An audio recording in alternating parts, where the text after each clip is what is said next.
Good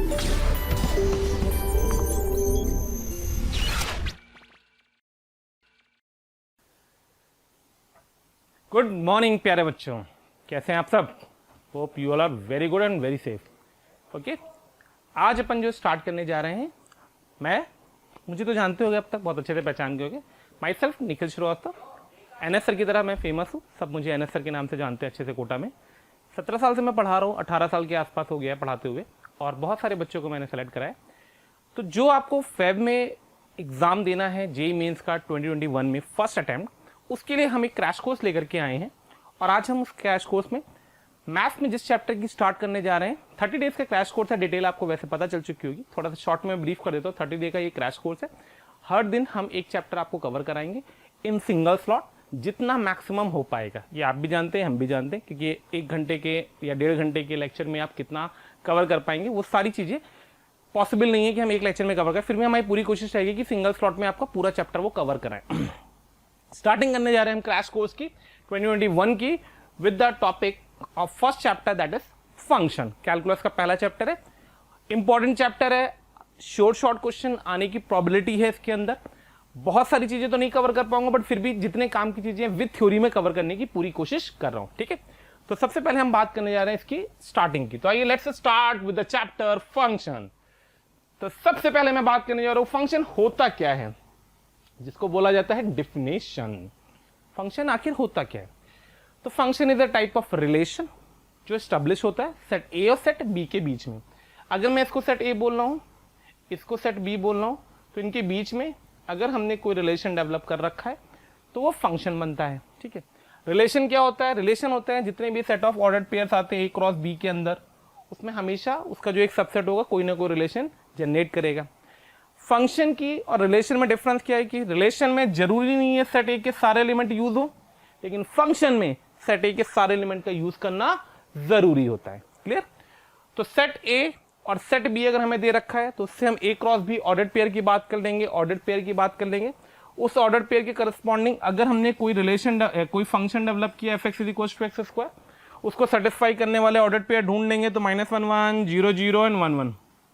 यहां से क्या आपने एनालाइज किया कि जो भी फंक्शन होगा वो हमेशा ए क्रॉस बी के जो ऑर्डर्ड पेयर बनेंगे उनका क्या होगा? एक सबसेट होगा। अलग अलग रिलेशन में अलग अलग सबसेट आएगा। ठीक है, सेम सेट ए और सेट बी के लिए। अब जो ये फंक्शन आ चुका है, इस फंक्शन की बात करी जाती है 3 चीजों की। किसकी किसकी? इस फंक्शन की डोमेन क्या होती है, रेंज क्या होती है, और कोडोमेन क्या होती है। Domain of the function, codomain of the function and range of the function. ठीक है, अगर हमसे ये 3 चीजों की बात कर रहा है, डोमेन, कोडोमेन एंड रेंज, तो जो फर्स्ट एंट्रीज होती हैं किसी भी फंक्शन की, जो फर्स्ट एंट्रीज होती हैं वो कहलाती है डोमेन। तो what is the domain of this function? -1 0 और 1। What is the domain of this function? तो -1 0 और 1। अब बात करते हैं कोडोमेन। कोडोमेन जो भी आपने फंक्शन लिया है ए टू बी, उसका जो सेट बी होता है वो पूरा का पूरा क्या कहलाता है? हमारा कोडोमेन कहलाता है। तो कोडोमेन क्या कहलाएगा बेटा? Set B. रेंज क्या कहलाता है? रेंज जो इसकी सेकेंड एंट्रीज आती हैं ऑर्डर्ड पेयर की। तो ऑर्डर्ड पेयर की सेकेंड एंट्रीज क्या क्या आ रही हैं? 1 आ रही है, 0 आ रही है, 1 आ रही है। तो ये रेंज आ गई। सॉरी, 1 आ रही है, 0 आ रही है, 1 नहीं आ रही है। 1 और 0 खाली 2 एलिमेंट्स आ रहे हैं, 1 और 0। ठीक है, तो जो रेंज के अंदर एलिमेंट्स होंगे वो होंगे खाली 1 और 0।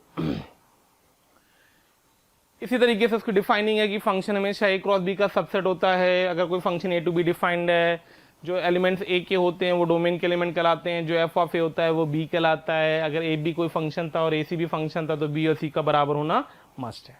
ठीक, तो what is the difference between a relation and function? Relation is contain all, may be contain all the ordered pair of A cross B.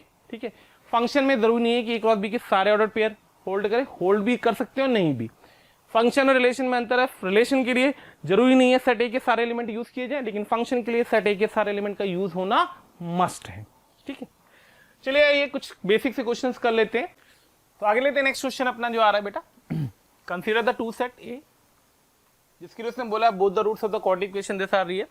तो जो सेट ए के बारे में बात करेंगे अपन, तो दोनों रूट्स अगर उसने बोला क्वाड्रेटिक इक्वेशन के रियल होने चाहिए। ये भी जेईई मेंस का हुआ क्वेश्चन है मेरे प्यारे बच्चों, बहुत ध्यान से देखना। तो both the roots are real मतलब discriminant greater than equal to 0 होना चाहिए क्वाड्रेटिक इक्वेशन का। यहाँ से हम बात करेंगे m+1 का होल स्क्वायर माइनस का 4 times of m plus 4 must be greater than equal to 0। तो अल्टीमेटली इसको ओपन करके आएगा m स्क्वायर माइनस का 2m 16 आ जाएगा, तो माइनस का 15 ग्रेटर देन इक्वल टू 0। यहाँ से आ जाएगा m minus 5 into m plus 3 greater than equal to 0। तो इसको सिंप्लीफाई अगर करेंगे तो अल्टीमेटली जो आएगा वो आएगा m belongs to minus infinity से माइनस 3 यूनियन 5 से इनफाइनाइट। ठीक है, और सेट इसने b ऑलरेडी दे रखा है तुमको माइनस 3 से 5 के बीच में तो इसने a minus B, B minus A, intersection B, union B सबके बारे में बात करवाई है आपसे। तो इसमें क्या करा जाता है बेटा, ऐसे क्वेश्चन में थोड़ा सा फास्ट और स्पीड से ऑप्शन चेक करने पड़ते हैं। तो आइए सबसे पहले हम ऑप्शन ए चेक करने जा रहे हैं। तो ऑप्शन ए कह रहा है हमसे कि हमको a माइनस बी के बारे में बात करवाओ। किसके बारे में बात करो, a माइनस बी के बारे में। तो a हमें पता है ये सेट a है हमारा, करेक्ट, a सेट ये है हमारा और b सेट हमारा ये दिया हुआ है।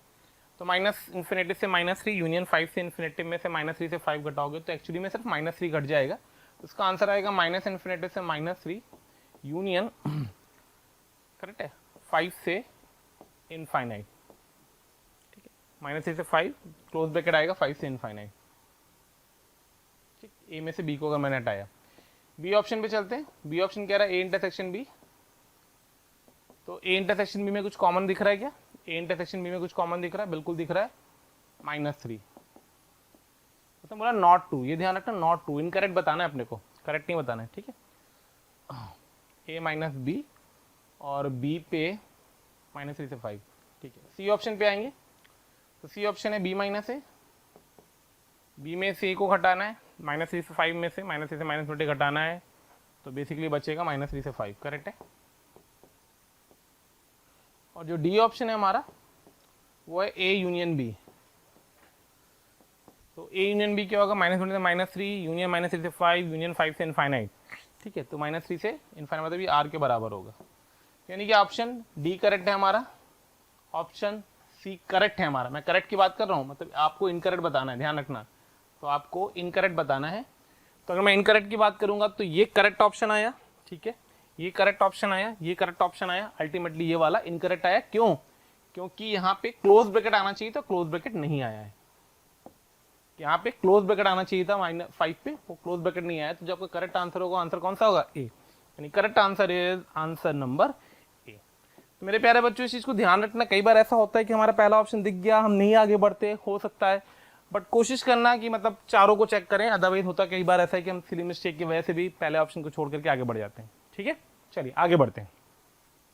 तो चलिए आगे बढ़ते हैं। तो अब हम बात करने जा रहे हैं किस चीज की, कि फंक्शन की डोमेन क्या होती है, फंक्शन की कोडोमेन क्या होती है और फंक्शन की रेंज क्या होती है। जैसे कि हम लोगों ने ऑलरेडी बात कर रखी है, फंक्शन की डोमेन जो उसकी फर्स्ट एंट्री दो, फंक्शन की कोडोमेन सेट बी पूरा, यानी अगर कोई फंक्शन अपन ने डिफाइन किया है, कोई फंक्शन अपन ने डिफाइन किया है सेट ए से लेकर के सेट बी की तरफ, तो जो सेट ए होता है पूरा वो कहलाता है domain. Function A to B, then the set A is known as the domain, set A is known as the domain of F, set B is known as the codomain, set B is known as the codomain of the function. A member of A is associated with the member of B, then B is called the F image. ये term याद रखना, F image important term है। F image कई बार मिल जाता है questions पे। Where A is called the pre image, ये term भी इंपॉर्टेंट है, ध्यान रखना, pre image। यानी अगर कोई फंक्शन है जिसको हम लोग इस तरीके से लिख रहे हैं, f of A is equals to B, ठीक है, शॉर्ट में समझा दे रहे हैं, बाकी की तो अंग्रेजी लिखी हुई है इसने। तो जो A होता है इसको हम लोग बोलते हैं प्री इमेज, और जो बी होता है उसको हम लोग बोलते हैं इमेज। इसको कैमरे की तरह भी हम लोग ट्रीट करते हैं कई बार पे कि एफ टाइप का एक कैमरा है, ठीक है, इसके अंदर जो बाहर बैठा हुआ है कैमरे से जो इसकी फोटो निकल के आएगी वो एफ ऑफ ए निकल के आएगी, जिसको यूजुअली हम लोग किससे रिप्रेजेंट कर रहे हैं, बी से रिप्रेजेंट कर रहे हैं।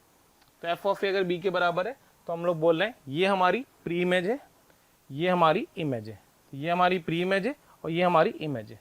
इमेज वाले पार्ट को हम लोग रेंज बोलते हैं, प्री इमेज वाले पार्ट को हम लोग डोमेन बोलते हैं, ठीक है। और जो रेंज होती है, करेक्ट है, वो बेसिकली किसको रिप्रेजेंट करता है, एफ ऑफ ए को रिप्रेजेंट करता है। मतलब जो फर्स्ट एंट्रीज होंगी वो डोमेन कहलाएंगी, सेट बी पूरा कोडोमेन कहलाएगा, और सेट बी से जो रिलेशन फंक्शन की सेकंड एंट्रीज होंगी वो सारी की सारी क्या कहलाएंगी, रेंज कहलाएंगी।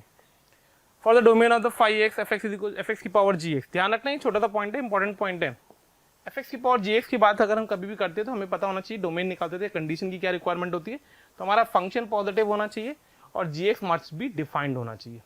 आईटी ने इस पे कई कंसेप्ट पूछे हुए हैं, ध्यान रखिएगा आप लोग, मेंस में भी चिपक सकते हैं। For domain of 5x is equal to fx c gx, c मतलब ये परम्यूटेशन कॉम्बिनेशन वाला c और p है, ठीक है।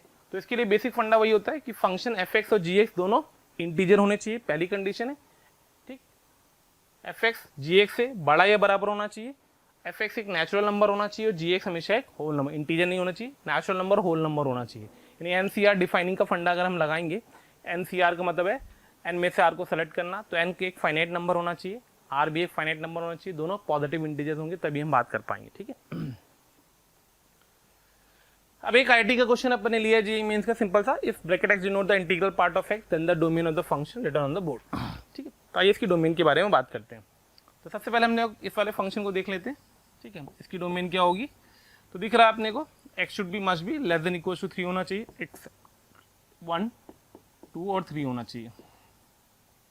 फिर मैं इसकी अगर डोमेन की बात कर लूँ आपसे सेकंड वाले की, तो बेटा सेकंड वाले की जो डोमेन होगी वो क्या होगी, तो आपको पता है कि 3x - 2 बाई 2 का जो ये बॉक्स है ये साइन इनवर्स की इनपुट में बैठा हुआ है, साइन इनवर्स की इनपुट में बैठा हुआ तो साइन इनवर्स की डोमेन होती है -1 से 1, तो ये हमेशा -1 से 1 के इंटीजर्स ही लेंगे सिर्फ।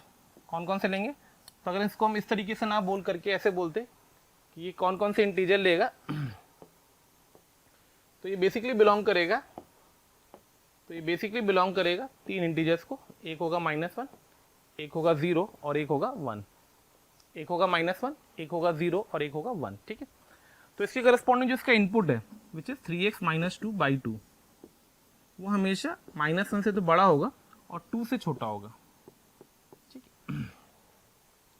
यहाँ से थोड़ा सा इसको सॉल्व कर लेते हैं हम लोग, तो अपने पास आ जाएगा 3x - 2 should be less than 4 should be greater than equals to -2, तो 3x 6 should be less then 0, तो यहाँ से आ जाएगा x लाइज बिटवीन 0 से 6, तो एक आंसर ये आ रहा है और एक आंसर ये आ रहा है, और हमारी जो डोमेन होगी वो इन दोनों का इंटरसेक्शन होगी, फंक्शन की जो डोमेन होगी वो इसका और इसका इंटरसेक्शन होगी, ठीक है। तो अगर हम फंक्शन की डोमेन की बात करते हैं और इन दोनों का इंटरसेक्शन की बात कर रहे हैं, तो इन दोनों का इंटरसेक्शन क्या आएगा वो देख लेते हैं, 3 से छोटा 1 2 3 को छोड़ करके और 0 से 6, तो अल्टीमेटली जो आएगा वो क्या आएगा, 0 से लेकर के 3 ओपन एक्सेप्ट 1 and 2, 0 से 3 ओपन एक्सेप्ट 1 and 2, चेक कर लेना मिस्टेक ना हुई कहीं, तो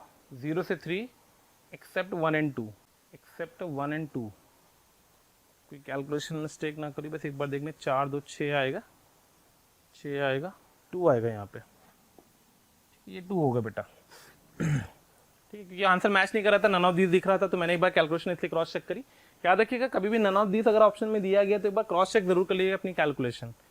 तो 0 से 2 हो गया वो, अब हमें चाहिए तो 0 से 2 आएगा, 0 से 2 आएगा और एक्सेप्ट में 1 जाएगा खाली, ठीक है। यानी कि हमारा जो करेक्ट आंसर आएगा इसके करस्पॉन्डिंग वो आएगा 0 से 2 एक्सेप्ट 1, 0 से 2 एक्सेप्ट 1, 0 से 2 एक्सेप्ट 1, यानी करेक्ट आंसर होगा आंसर नंबर बी। देखिए आप जेईई मेंस में किस टाइप के क्वेश्चन डोमेन के लेवल पे आते हैं, ठीक है। चलिए आगे बढ़ते हैं, चलिए नेक्स्ट क्वेश्चन लेते हैं। This is again a domain problem, basic अच्छा क्वेश्चन है, मेंस का आया हुआ क्वेश्चन है, इसलिए उसी हिसाब से इसको देखते हैं कैसे इसमें वर्कआउट करना है अपने को। तो तुमने दे रखा था domain of the function log of signum of 9 - x square under root of bracket x cube - 4 bracket x where signum function है, ब्रैकेट मतलब ब्रैकेट है, मेंशन नहीं, ध्यान रखना आप, ठीक है। देन द डोमेन, तो अपन फिर से वही करने जा रहे हैं, 2 क्वेश्चन का डोमेन निकालनी है 2 पार्ट की, तो आइए डोमेन निकालते हैं। तो पहले ये फंक्शन आया अपने पास, आइए इसकी डोमेन निकालते हैं। तो log of signum 9 - x square, तो भैया सिग्नम है लॉग के अंदर, तो अगर लॉग के अंदर सिग्नम है तो लॉग के अंदर की क्वांटिटी कैसी होनी चाहिए, पॉजिटिव होनी चाहिए, शानदार बात, ठीक है। अब अगर ये पॉजिटिव है तो सिग्नम का इनपुट पॉजिटिव तब होगा जब सिग्नम का इनपुट पॉजिटिव तब होगा मतलब 1 होगा, तो ये बेसिकली पॉजिटिव होगा, तो क्या होगा ये होगा 1 के बराबर। अब अगर ये 1 आ रहा है तो ये कब 1 आएगा, जब 9 माइनस एक्स स्क्वायर हमेशा कैसा हो, ग्रेटर देन 0 हो। अब अगर 9 minus x square greater than 0 होगा तो मेरा x किसके बीच में होगा, तो मेरा x होगा -3 और 3 के बीच में होगा। यहां तक कोई दिक्कत बिल्कुल नहीं। चलिए भाई अगला पार्ट उठाते हैं। भाई अगला पार्ट है ब्रैकेट। ठीक है, तो जब ब्रैकेट वाले पार्ट की बात कर रहे हैं हम लोग, तो हम लोग बोल रहे हैं बेटा कि bracket x cube -4 bracket x must be greater than equals to 0। Root के अंदर बैठा हुआ टर्म हमेशा पॉजिटिव होता है, रूट के अंदर बैठा हुआ टर्म हमेशा पॉजिटिव होता है। तो यहां से हमने थोड़ी सी करी कैलकुलेशन। ठीक है, खचा खच। तो भाई देखिए क्या क्या आएगा, एक तो फैक्टर ब्रैकेट एक्स आया, एक फैक्टर आया ब्रैकेट एक्स -2 का, एक फैक्टर आया ब्रैकेट एक्स +2 का, और this must be greater than equal to 0 आया। ठीक है भाई, तो यहां से हमें दिखा कि जो ब्रैकेट एक्स होना चाहिए, ठीक है, वो 0 से इक्वलिटी होल्ड करी तो 0 से 2 के बीच में, -2 से 0 के बीच में होना चाहिए, यूनियन ब्रैकेट एक्स 2 से बड़ा होना चाहिए। तो यहां से आगे एक्स जो होना चाहिए आपका वो -2 से 1 तक होना चाहिए, यूनियन यहां से आगे एक्स जो होना चाहिए वो 2 से बड़ा होना चाहिए। अब हमारे पास एक आंसर ये है और एक ये है, इन दोनों क्या लेना हमें, इंटरसेक्शन। तो भैया इंटरसेक्शन ले लो, -3 से 3, -2 से 1, तो -2 से 1, यानी फाइनल क्या है डोमेन, तो डोमेन आई -2 से 1। करेक्ट है, -2 पे क्लोज ब्रैकेट था, क्लोज ब्रैकेट लगा दिया। आगे बढ़ो 2 से बड़ा 3 तक, तो यूनियन में जाएगा 2 से बड़ा और 3 तक, तो -2 से 1 यूनियन 2 से बड़ा 3 तक, मतलब आंसर करेक्ट आ गया डी। तो correct answer is answer number D. ठीक है, चलिए आगे बढ़ते हैं। अब होता क्या है, कई बार हम लोग रेंज की बात करने जा रहे हैं। किसकी बात करने जा रहे हैं, रेंज की। तो जब हम रेंज की बात करते हैं बेटा, ध्यान रखना कि रेंज की बात करते वक्त हमें एक चीज पे फोकस करना होता है कि रेंज निकालने की वैरायटीज ऑफ मेथड होते हैं हमारे पास। क्या होते हैं, वैरायटीज ऑफ मेथड होते हैं रेंज निकालने के।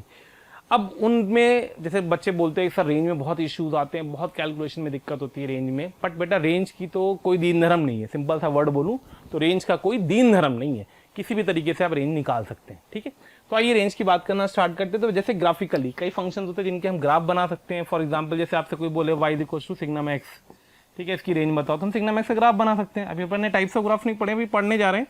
ठीक है, e⁻x या क्वाड्रेटिक अपॉन क्वाड्रेटिक या लीनियर अपॉन लीनियर, इन सब के ग्राफ के बेसिस पे हम रेंज के बारे में बात कर सकते हैं। ठीक है, तो रेंज निकालने का वन ऑफ द मेथड क्या होता है, ग्राफ प्लॉट।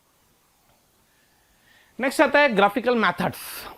कैसे रेंज को हम कैलकुलेट करते हैं, बाई कंटिन्यूअस फंक्शन अगर हमें मिल रहा है, ठीक है, कोई कंटिन्यूअस फंक्शन है तो टेंशन ही खत्म है।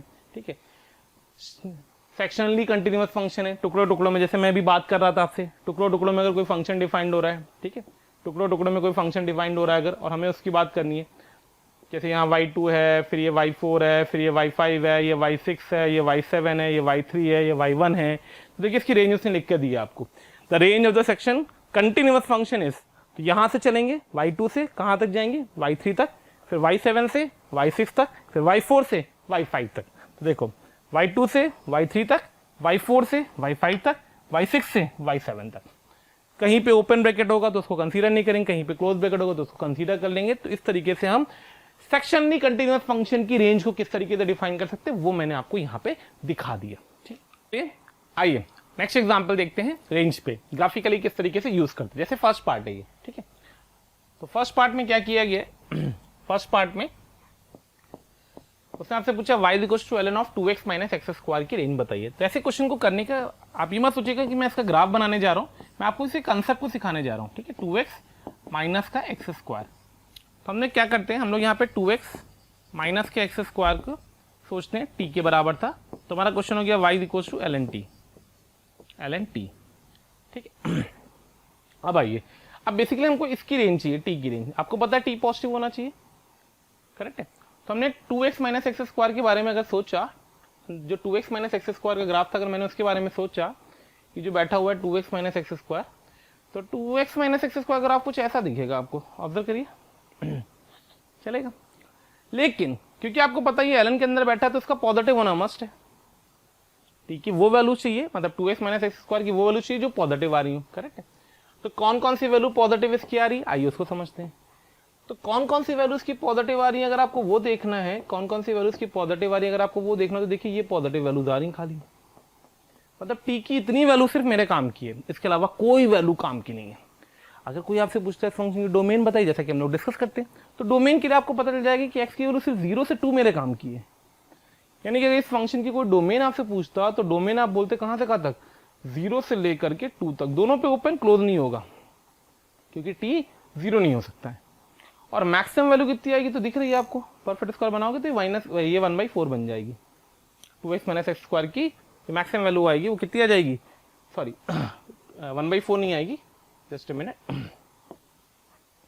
-1 + 1 करेंगे तो 1 आ जाएगी, ठीक है। तो ये वैल्यू 1 के बराबर होगी, यानी कि अपने पास जो t आ गया वो आ गया 0 से 1 तक। t कहां से कहां तक आ गया, ये है t और ये है हमारा x। तो ये जो ग्राफ बना है ये इसका बना है। तो जो काम का x था वो 0 से 2 था, तो जो इसके करस्पॉन्डिंग t आएगा बेटा वो आएगा open bracket t belongs to open bracket 0 से 1 क्लोज, ठीक है। तो अब हमें जो क्वेश्चन चाहिए था उसकी रेंज की बात करनी है। तो भैया t नाच रहा है 0 से लेकर के 1 क्लोज, ln की बात कर रहा है। लॉग का ग्राफ सबको पता होगा एक इंक्रीजिंग ग्राफ होता है, तो अगर दोनों साइड में लॉग ऑपरेट करूंगा तो ये -∞ से तो चलेगा और 1 तक जाएगा, मतलब log 1 0 आ जाएगा। यानी जो फंक्शन की रेंज आ जाएगी वो आएगी y बिलोंग्स टू -∞ से 0 क्लोज, ठीक है, क्लियर। इसी तरीके से सेकंड पार्ट पे देखते हैं। तो सेकंड पार्ट को भी हम लोग ग्राफ से कंसीडर करेंगे, ठीक है। कलर चेंज कर लेते हैं, ब्लू ले लेते हैं। तो सबसे पहले हमने बात करी इस वाले पार्ट की, किसकी बात करी, x² + 3। तरीका सीखना, जो पीछे किया था बस वही है, इसको वापस से t मान लिया। तो हमारा क्वेश्चन हो गया y = sec इनवर्स t, ठीक है, sec इनवर्स t। क्योंकि रेंज की बात कर रहे हैं इसलिए हम डोमेन बहुत डीपली डोमेन में नहीं जा रहे, लेकिन आपको पता होना चाहिए कि रेंज निकालने से पहले अपने को डोमेन पे बात करनी पड़ेगी ही अगर जरूरत है तो, ठीक। यहाँ से t के बारे में बात करेंगे तो आप चाहो तो उसको परफेक्ट स्क्वायर बना लो, तो x + 3/2 का होल स्क्वायर आ जाएगा ये, ठीक है, प्लस का 1 माइनस का 9/4, तो माइनस का 5/4 आ जाएगा। 1 माइनस का 9/4, तो ये बेसिकली बन जाएगा माइनस का 5/4। चेक कर लेना, कैलकुलेशन मिस्टेक ना हो रही है। 9/4, 1 माइनस 9/4, 5/4, ठीक है। तो जो t की रेंज यहाँ से हमारे पास आ गई, that will be come out to be t must be greater equal to -5/4। और हमें ग्राफ किसका देखना है, सेक इनवर्स t का। तो आओ भाई सेक इनवर्स t का ग्राफ बना लेते हैं। उम्मीद करूंगा सेक इनवर्स t का ग्राफ तो आता ही होगा, ठीक है। तो सेक इनवर्स t का अगर ग्राफ आप बना रहे हैं,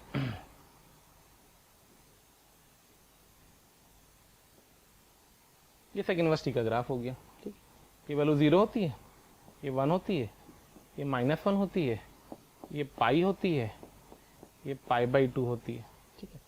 हमारी जो डोमेन है कहाँ से कहाँ तक है, -5/4 से बड़ी, कहाँ से कहाँ तक है, -5/4 से बड़ी, तो -5/4 यहाँ कहीं बैठेगा, ठीक है।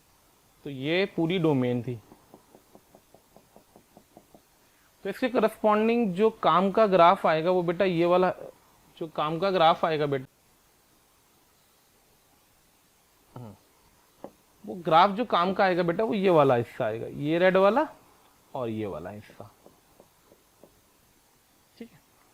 तो अगर मैं इसकी रेंज ग्राफिकली देख रहा हूं तो ग्राफ से इसकी रेंज जो दिखेगी वो ये पॉइंट से लेकर के यहाँ तक जाएगी और यहाँ से लेकर के यहाँ तक, मतलब ये वैल्यू रहेगी।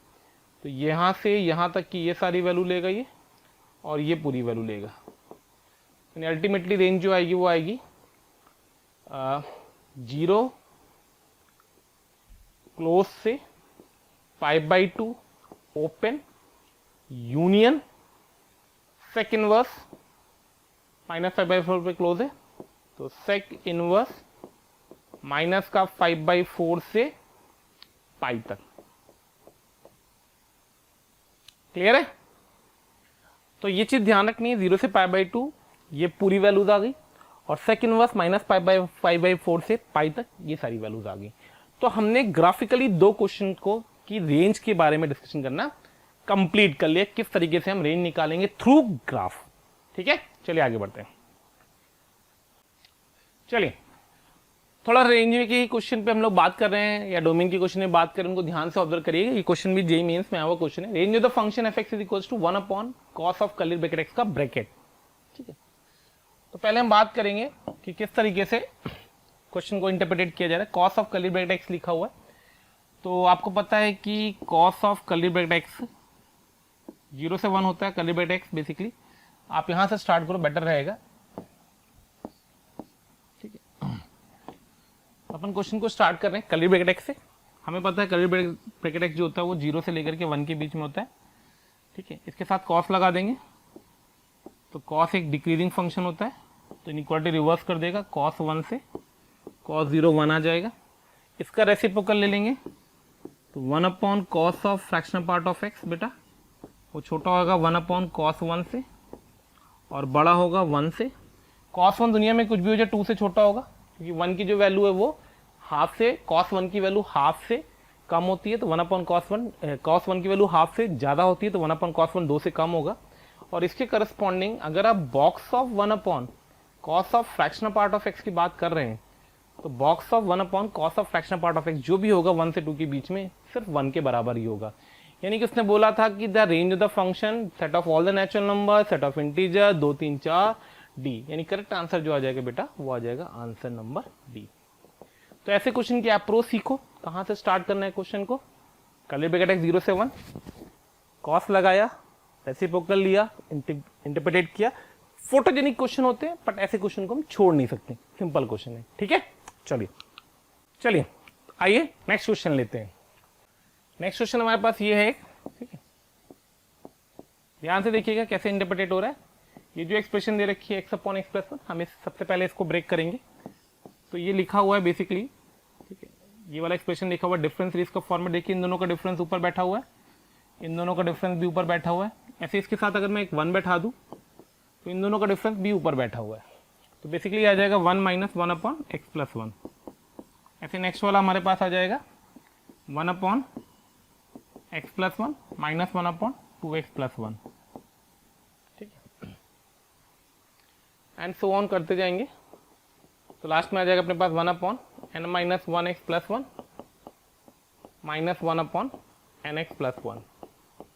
ठीक है, और बाहर क्या चल रहा था हमारा, बाहर चल रहा है limit n approaches to infinite. तो ये सारे टर्म्स करते जाएंगे ऐसे ऐसे। ठीक है, पहला और आखिरी बचेगा। बारिश वाला एक मेथड होता है, शायद पता हो, ITF वगैरह में, लिमिट में, डिफरेंस ऑफ द सीरीज में, बहुत सारी जगहों पे अपन यूज करते हैं। तो यहाँ से जो सॉल्व करके फंक्शन आ रहा है बेटा, वो आ रहा है limit n approaches to infinity 1 minus 1 upon nx plus 1। ठीक है, अब आपको पता है कि अगर मैं इसको थोड़ा सा रीडिफाइन करना चाहूँगा, तो x अगर मैं पॉजिटिव ले लूँ, x 0 ले लूँ और x नेगेटिव ले लूँ। ठीक है, तो अगर x पॉजिटिव ले लिया तो प्लस इन्फिनेटिव बना देगा, 0 आ जाएगा, अल्टीमेटली 1 देगा। x 0 रख दिया तो ये 0 दे देगा, और x नेगेटिव रख दिया तो ये माइनस इन्फिनेटिव दे देगा, और माइनस इन्फिनेटिव 1 अपॉन तो ये 1 दे देगा। यानी अल्टीमेटली फंक्शन 1 0 और 1 बन रहा है। यानी अगर उसने पूछा था रेंज के अंदर क्या होगा, तो यहाँ से इस फंक्शन की अगर मैं रेंज आपसे पूछता तो रेंज में से 2 एलिमेंट आते, एक 0 आता और दूसरा 1 आता। इसके करस्पॉन्डिंग करेक्ट आंसर आपका आता ऑप्शन नंबर ए। ठीक है, तो करेक्ट आंसर होता आपका आंसर ए। ठीक है, चलिए आगे बढ़ते हैं। नेक्स्ट क्वेश्चन ले रहे हैं अपन, gx से f ऑफ gx के बारे में बात करनी है अपने को। ठीक है, तो f ऑफ gx के बारे में बात करनी है अपने को।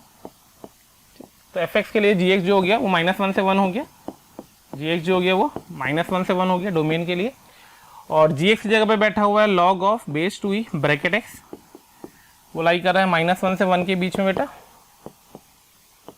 सिंपल सा फंडा है ना, जैसे मैं बोलता हूँ f ऑफ x के लिए x अगर -1 से 1 है, तो f ऑफ पप्पू के लिए, पप्पू कहाँ से कहाँ तक होगा, पप्पू -1 से 1 होगा। तो पप्पू क्या था हमारा, पप्पू हमारा gx था आपकी बार, तो gx कहाँ होना चाहिए था, -1 से 1 के बीच में, तो gx को बैठा दिया -1 से 1 के बीच में। ठीक है, यहाँ से इंटरप्रेट करेंगे तो what will get it over there, bracket x that lies between 2e से 1/2e, 1/2e। तो कौन कौन से इंटीजर्स को सेटिस्फाई कर रहे होंगे? तो बेसिकली 1/2e मतलब फ्रैक्शन हो गया, तो 1 से बड़ा हो गया, और 2e का मतलब हो गया 5 के अप्रोक्सीमेटली कुछ, है ना भाई। 6 से छोटा होगा तो 5 पॉइंट समथिंग होगा, कुछ 2.5 से बट 2-3 के बीच होता है, तो ठीक है, तो 5 पॉइंट समथिंग। यानी कि इसको सेटिस्फाई करने वाला जो ब्रैकेट x होगा, जो x होगा वो कौन कौन से इंटीजर्स होंगे उसने पूछा ना। तो this implies x belongs to, तो x बिलोंग्स टू आएगा अपने पास 1 आएगा, 2 आएगा, 3 आएगा, 4 आएगा, 5 आएगा, 1 आएगा, 2 आएगा, 3 आएगा, 4 आएगा, 5 आएगा। और नंबर ऑफ इंटीजर्स की बात कर रहा खाली तो 5 ही आएंगे, 1 2 3 4 5। तो आंसर बी आना चाहिए, ठीक है ना। तो आंसर क्या होगा? बी होगा, ठीक है। चलिए आगे बढ़ते हैं। तो नेक्स्ट बात हो रही है क्लासिफिकेशन ऑफ फंक्शंस की। फंक्शंस को हम कैसे कैसे क्लासिफाई करते हैं, ठीक है। बहुत डिटेल में नहीं जाएंगे, सब कुछ है। वन फंक्शन होता है जिसको हम लोग बोलते हैं इंजेक्टिव मैपिंग, ठीक है। मैनी वन फंक्शन होता है जिसको हम लोग बोलते हैं not injective mapping. One function का डायग्रामेटिकली क्या होता है कि हर एक एलिमेंट के लिए एक ही एसोसिएशन होना चाहिए, हर एक एलिमेंट के लिए एक ही एसोसिएशन होना चाहिए, तो 1 होगा। जैसे यहाँ पे ये थे 1 2 3, यहाँ पे था ए बी सी, तो 1 के लिए ए है, 2 है के लिए बी है, और 3 के लिए सी है। ऐसे यहाँ पे भी था 1 2 3, लेकिन अब की बार यहाँ पे ए बी सी के साथ डी और ई भी बैठा हुआ है, लेकिन हर एक के लिए एक ही एसोसिएशन है। क्लियर है? मैनी वन फंक्शन मतलब सिंपल सा फंडा ये है कि हर एक का एक रिश्ता हो, यहाँ पे किसी दो का सेम रिश्ता हो सकता है। करेक्ट है? फंक्शन होने के लिए एक बेटे का एक ही बाप हो, ठीक, यहाँ पे दो बेटे के सेम बाप हो सकते हैं। तो अगर मैं इनको बच्चा बोल दूं या बेटा बोल दूं और इनको बाप बोल दूं, तो बेटा बाप मेथड अगर मैं अप्लाई करता हूं तो हर बेटे का एक ही बाप है तो 1 फंक्शन, और दो बेटे का एक ही बाप है तो मैनी वन फंक्शन। ठीक है, नेक्स्ट लेते हैं आगे। किस तरीके से हम डिटरमाइन करते हैं 1 फंक्शंस को या मैनी वन फंक्शन को? तो बहुत 3 मेथड्स होते हैं बेसिकली हमारे पास। ठीक है, पहला मेथड होता है कि हमने f of x1 = f of x2 रखा और x1 x2 के बराबर आ जाएगा तो मैं बोलूंगा फंक्शन 1 है। दूसरा मेथड ग्राफिकली होता है कि अगर आपने कोई फंक्शन ग्राफ ड्रॉ किया, ठीक है, उसने फंक्शन को पैरेलल लाइन ड्रॉ करी x के पैरेलल, उसने अगर एक ही जगह पे कट किया, एक से ज्यादा जगह पे कट किया तो मैनी वन है, और अगर एक जगह पे कट कर रहा है तो वो 1 है। ठीक है, तीसरा मेथड है कि अगर कोई फंक्शन स्ट्रिक्टली इंक्रीजिंग है, मतलब उसका derivative always greater than equal to 0 हो या फिर less than equal to 0, sorry, या फिर लेस देन इक्वल टू 0। तो अगर कोई फंक्शन दे रखा है जिसका डेरिवेटिव स्ट्रिक्टली इंक्रीजिंग कोई फंक्शन है या स्ट्रिक्टली डिक्रीजिंग है, तो ऐसे फंक्शन को हम लोग बोलते हैं 1 और अगर कोई फंक्शन मैक्सिमा या मिनिमा ले लेता है अपनी गिवन डोमेन के अंदर, तो हम ऐसे फंक्शन को बोलते हैं मैनी वन फंक्शन। क्या बोलते हैं? Many one function. तो एक तरीका हो गया ये एनालिटिकली, दूसरा तरीका हो गया ये ग्राफिकली, और तीसरा तरीका हो गया ये डेरिवेटिव अप्रोच। तो आपकी चॉइस है, जिस तरीके से क्वेश्चन आता है उस तरीके से अपन उसको ऑब्जर्व करते हैं और सिंप्लीफाई करते हैं। ठीक है, चलिए आगे बढ़ते हैं। Next, on to function. Simple सा फंडा होता है range equals to codomain. Range अगर कोडोमेन के बराबर है तो हम बोलेंगे फंक्शन हमारा क्या है? ऑन टू है। रेंज अगर कोडोमेन के बराबर है तो हम क्या बोलेंगे? हमारा फंक्शन क्या है? ऑन टू है। Range equals to codomain of the function, तो function is said to be onto. और अगर नहीं है तो इनटू, उसके अलावा कुछ नहीं हो सकता है। तो या तो फंक्शन ऑन टू होगा या तो फंक्शन इनटू होगा, या तो फंक्शन 1 होगा या तो फंक्शन मैनी वन होगा। क्लियर है? तो रेंज इक्वल्स टू कोडोमेन, तो ये 1 एंड ऑन टू। करेक्ट है? Range equals to codomain but दो बेटे का एक बाप, तो many one and onto.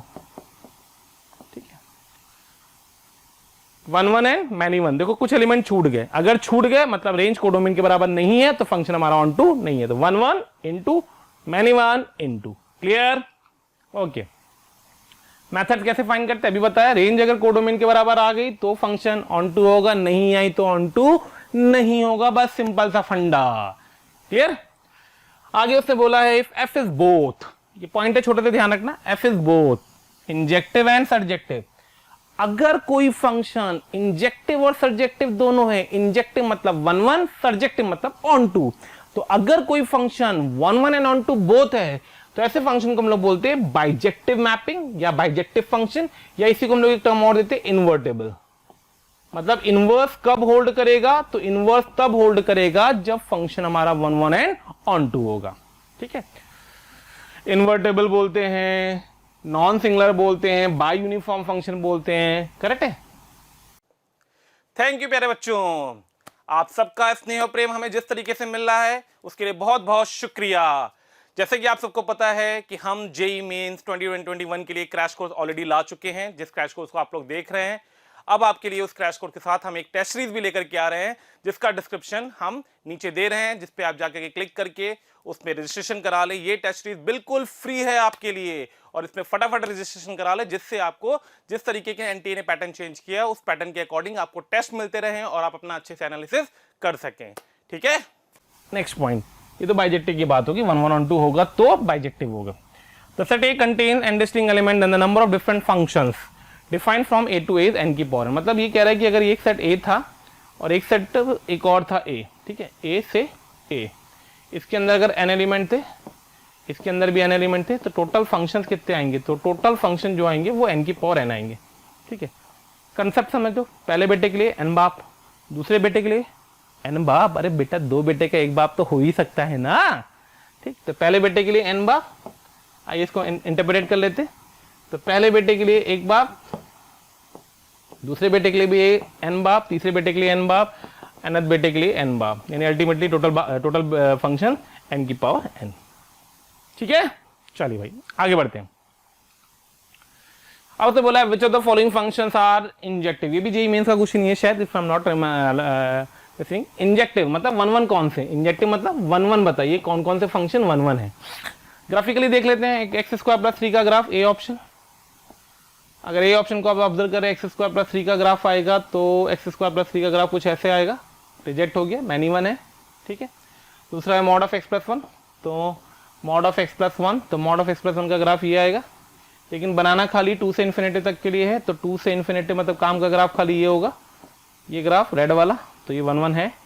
ठीक है, तो अब ये है तो आंसर ये आना चाहिए अगर सिंगल करेक्ट है, क्योंकि आएंगे अपने पास। ठीक है, खैर मान लो मैं सी ऑप्शन चेक करना चाहूँ, तो सी ऑप्शन ने बोला x - 4 x - 5, तो अगर मैं x - 4 x - 5 का ग्राफ बनाऊंगा तो क्वाड्रेटिक का ग्राफ बनेगा x - 4 x - 5, ये 4 आ गया, ये 5 आ गया, और डोमेन हमारी है यहाँ माइनस होगा बेटा, माइनस इन्फिनिटी से 5 तक, तो जो काम का ग्राफ होगा वो पूरा ग्राफ होगा। ठीक, ये तो देखो यहाँ पे मिनिमा एग्जिस्ट कर रहा है, तो ये मैनी 1 फंक्शन हो गया। नेक्स्ट ये क्वाड्रेटिक अपॉन क्वाड्रेटिक का ग्राफ, अगर मैं इसको इंटरप्रेट कर रहा हूँ तो 2 पॉइंट पे सेम वैल्यू दे रहा होगा, तो ऑब्वियस सी बात है कि एक आंसर आना, तो डी बी आंसर नहीं होगा, मतलब ये भी रिजेक्ट होगा। ठीक है, तो ये अपना बी ऑप्शन था। डी को चेक करना चाहोगे तो डी को चेक करने का एक और तरीका होता है, डी को चेक करने का एक और तरीका होता है कि हम किसी 2 पॉइंट पे फंक्शन की वैल्यू को अगर इंटरप्रेट कर ले, जैसे मैं f(0) अगर निकालता हूँ, ठीक है, तो f(0) हमारा निकल के आएगा -5/4। अब अगर -5/4 रखने पे, ठीक है, इस फंक्शन में -5/4 रख दो, और -5/4 रखने पे तुम्हारे पास कोई भी x की एक और वैल्यू आ जाती है 0 के अलावा, तो हम बोलेंगे ये फंक्शन हमारा क्या है, मैनी 1 फंक्शन है। तो अगर मैं इसको -5/4 रखा हूँ और यहाँ से सॉल्व करूँ तो x की 2 वैल्यूज आएंगी बेटा, एक तो 0 आती है, करेक्ट है, और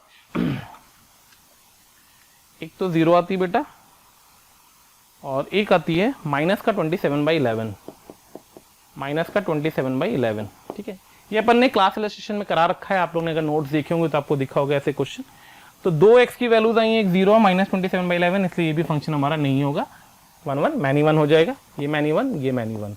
तो ग्राफिकली हमने कई चीजें इंटरप्रेट कर ली, लास्ट वाले पार्ट को हमको चेक करना पड़ेगा। चेक करने का वन ऑफ द तरीका, या फिर दूसरा तरीका आप क्वाड्रेटिक अपॉन क्वाड्रेटिक का ग्राफ बनाएं, जो कि बहुत लेंदी है, तो सिंगल करेक्ट में नहीं करना है। तो प्लीज मेक श्योर ये अप्रोच पता होनी चाहिए कि 0 पे फंक्शन की वैल्यू निकाल करके आगे आपको क्रॉस चेक करना है। ठीक है, चलिए आगे बढ़ते हैं। अरे फ्लो में है कि नहीं है भाई, स्पीड के साथ जितना आज पढ़ेंगे फुल फ्लैश पढ़ करके उसका शाम को आज ही के दिन रिवीजन करेंगे, और PYQ बेस्ट टूल होगा आपका इसके बाद रिवीजन करने का। चलिए नेक्स्ट क्वेश्चन है, consider the mapping F A to B, A consist of 3 and B consist of 4 distinct elements. मतलब एक सेट A दे रखा है जिसके अंदर 3 एलिमेंट हैं, एक सेट B दे रखा है जिसके अंदर 4 एलिमेंट्स हैं। उसने बोला then the mapping A to B which are many 1 is divisible by, कितनी मैनी 1 मैपिंग है वो बतानी है। तो सबसे पहले हम बात करेंगे टोटल फंक्शंस कितने हैं। तो अभी अपन ने पढ़ा था 3 है, एक बेटे के 4 बाप, दूसरे बेटे के 4 बाप, तीसरे बेटे के भी 4 बाप, कितना आ गया 4 की पावर 3। 1 1 फंक्शन का मतलब होता है 1 1 फंक्शन का मतलब होता है 1 1 फंक्शन, ठीक है, कि हर एक बेटे का एक ही बाप हो। तो पहले बेटे के लिए कितने बाप थे 4, दूसरे बेटे के लिए कितने बाप बचेंगे 3, एक बाप जा चुका है भाई, एक बेटा ले गया अपने एक बाप को, पापा पापा चलो चलो चलो, जो तो वो चला गया भाई। तो 4 इंटू 3, तीसरे बेटे के लिए 2 ही बाप बचे होंगे इंटू 2, तो that will be come out to be 24। अब टोटल फंक्शन या तो 1 1 होंगे या तो मैनी 1, तो यानी कि मैनी 1 फंक्शन कितने आएंगे, तो मैनी 1 फंक्शन आ जाएंगे total function minus 1 1 function, correct है।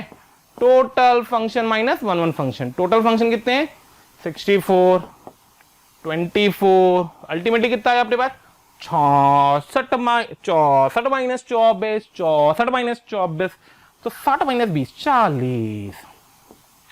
अब भैया 40 देन विच आर देन जो 40 आया, ये 40 किससे डिविजिबल है, हमें ये चेक करना है। क्या चेक करना है हमें कि जो ये 40 है ये 40 किससे डिविजिबल होगा, हमें ये चेक करना है। तो 40 किससे किससे डिविजिबल है, तो 40 भाई 20 से डिविजिबल है। 40 वैसे देखा जाए तो खुद से भी डिविजिबल होगा, तो अगर हम आंसर की बात करेंगे तो बी और डी दोनों आने चाहिए, बट क्योंकि आप लोग जानते हैं जेईई मेंस का क्वेश्चन था, तो मेंस वाले मक्कारी करेंगे, डिविजिबिलिटी मतलब वो शुद्ध डिविजिबिलिटी की बात करेंगे, तो करस्पॉन्डिंगली हमारा करेक्ट आंसर डी होना चाहिए, most appropriate and the most correct answer. ठीक है, चलिए आगे बढ़ते हैं।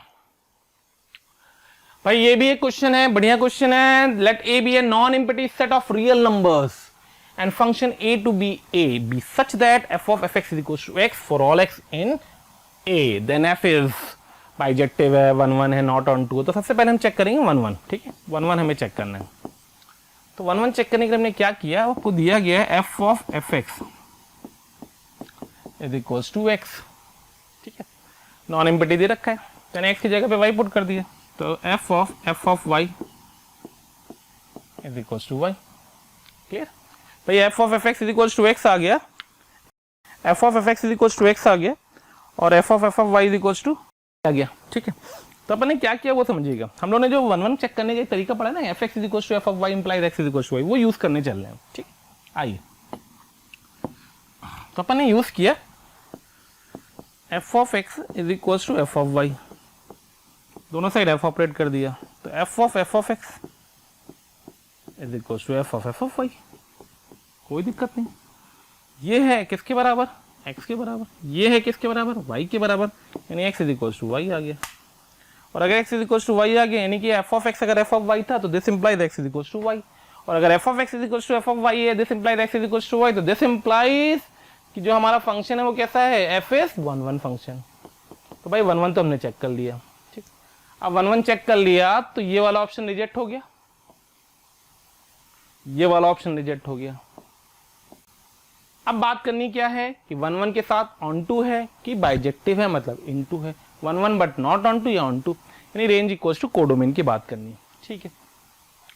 तो भाई मान ले कि एफ एक्स की वैल्यू कुछ थी, किसी ए पे बी के बराबर था ये, ठीक है,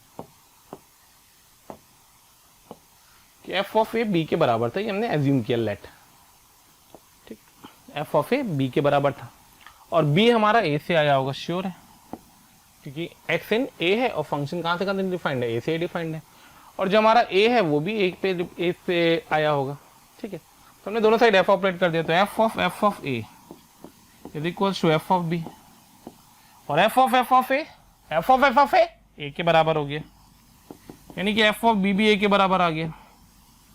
f ऑफ a b के बराबर था और f ऑफ b a के बराबर है, यानी कि जो भी रेंज के एलिमेंट आएंगे वो सारे के सारे ए के बराबर होंगे, ए से ही आएंगे, क्योंकि एफ बी डेफिनेटली जो भी एफ बी रहा होगा वो भी तो ए से ही आया होगा भाई। भाई यहाँ से जो एफ बी आएगा, रेंज के जो एलिमेंट आएंगे वो भी तो ए से ही आएंगे, क्योंकि set A to A defined है, यानी फंक्शन हमारा कैसा होगा, ऑन टू बी होगा। अब बेटा अगर ये फंक्शन 1 1 और ऑन टू दोनों है, अब बेटा अगर ये फंक्शन 1 1 और ऑन टू दोनों है, तो 110% ये कैसा होगा, बाइजेक्टिव फंक्शन होगा, यानी करेक्ट आंसर ए आएगा, ठीक है। चलिए आगे बढ़ते हैं, वेरियस टाइप्स ऑफ फंक्शंस पे आ जाते हैं, ठीक है। टाइप्स ऑफ फंक्शंस की जो हमसे बात करी जा रही है, तो सबसे पहले हम बात करेंगे पॉलिनोमियल फंक्शन रिप्रेजेंटेशन। हमें पता है पॉलिनोमियल फंक्शन का क्या होता है, सब कुछ आपके सामने है, आप इसको पॉज करके नोट करना चाहे तो नोट भी कर सकते हैं, बट जरूरत मैं नहीं बोलूंगा, आप बल्कि इसकी स्क्रीनशॉट लेकर के रख करके फटाफट रिवाइज करिए, ऐसा मेरा सजेशन है, ठीक है। डिग्रीज होती हैं, जो एन होता है वो डिग्री कहलाता है, डिग्री कहलाता है, n a naught a one a two सारे रियल नंबर्स होते हैं, लीडिंग कोएफिशिएंट नॉन जीरो होना चाहिए, ठीक है, कॉल्ड अ पॉलिनोमियल फंक्शन। एक स्पेशल टाइप का पॉलिनोमियल फंक्शन होता है जो इस फंक्शनल रूल को सेटिस्फाई कर रहा होता है, f x into F of one by x is equal to F x plus F of one by x. तो दो फंक्शनल रूल जो होते हैं वो होते हैं प्लस माइनस एक्स की पावर एन, ठीक है, वो डिपेंड करता है डाटा क्या दे रखा है उस पर। अलजेब्रिक फंक्शन की बात कर रहे होते हैं अपन, तो y then algebraic function of x if it is a function that satisfy an algebraic equation। कोई इक्वेशन को अगर सेटिस्फाई करे तो algebraic फंक्शन कहलाएगा, जैसे y square minus x square, ठीक है, y is equals to mod x, ठीक है, तो y is equals to mod x is an algebraic function since it satisfy the equation y square minus x square, ठीक है। बाकी basic से point है, all polynomial functions are algebraic but not the converse. सारे polynomial functions तो algebraic होंगे लेकिन हर algebraic function polynomial ऐसा जरूरी नहीं है, ठीक है।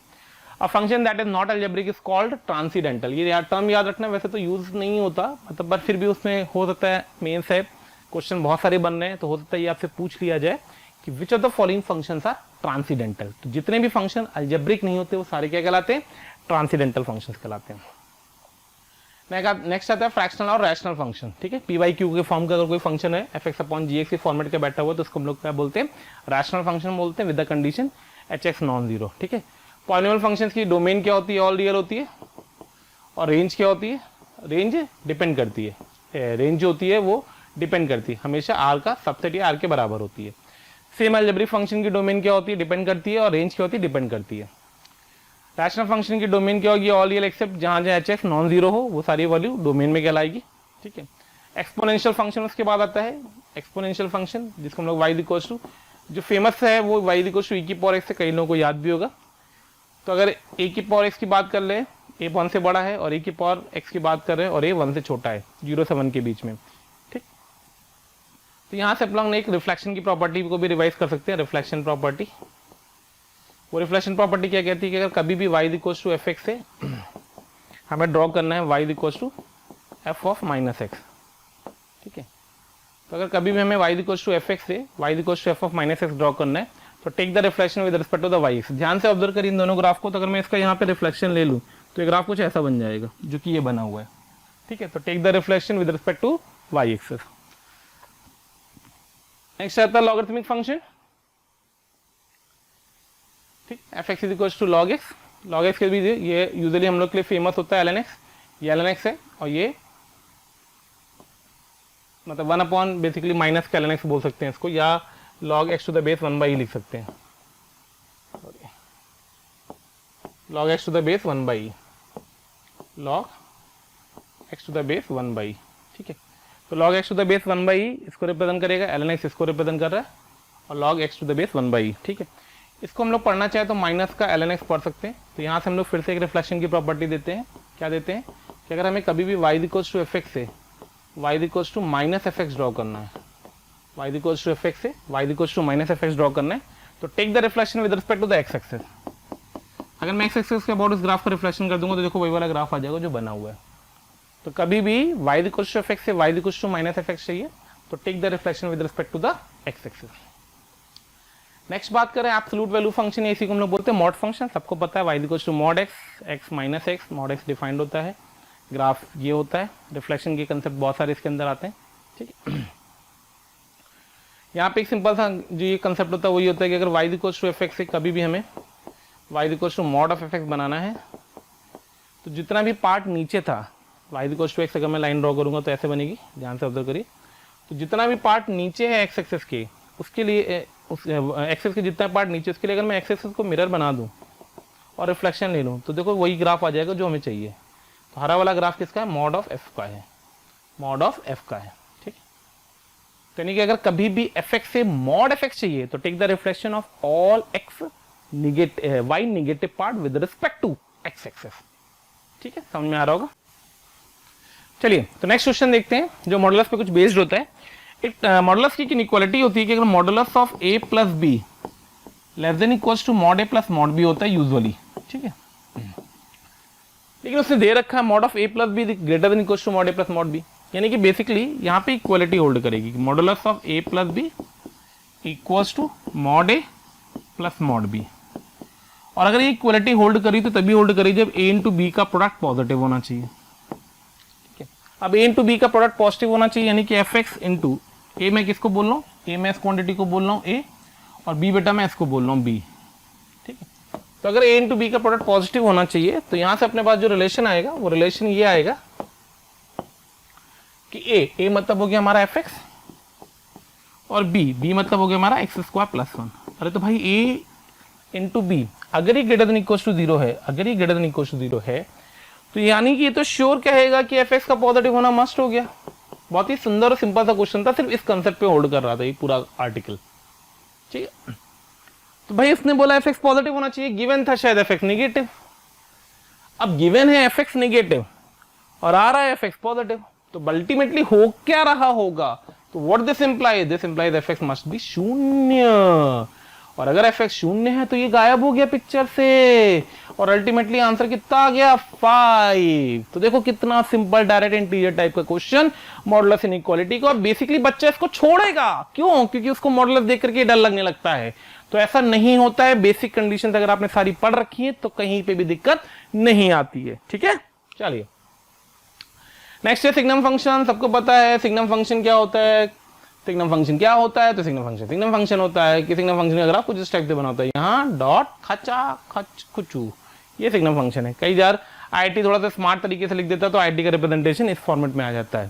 सिग्नम ऑफ फंक्शन की बात कर लूँ अगर, तो वो ही हो गया कि mod f x upon F x 0, x की जगह पे अपने एफ एक्स को बैठा दिया है, ठीक है। ग्राफ ये बनता है इसका, हमेशा क्या देता है वैल्यू, या तो 1 देगा, या तो 0 देगा, या तो -1 देगा।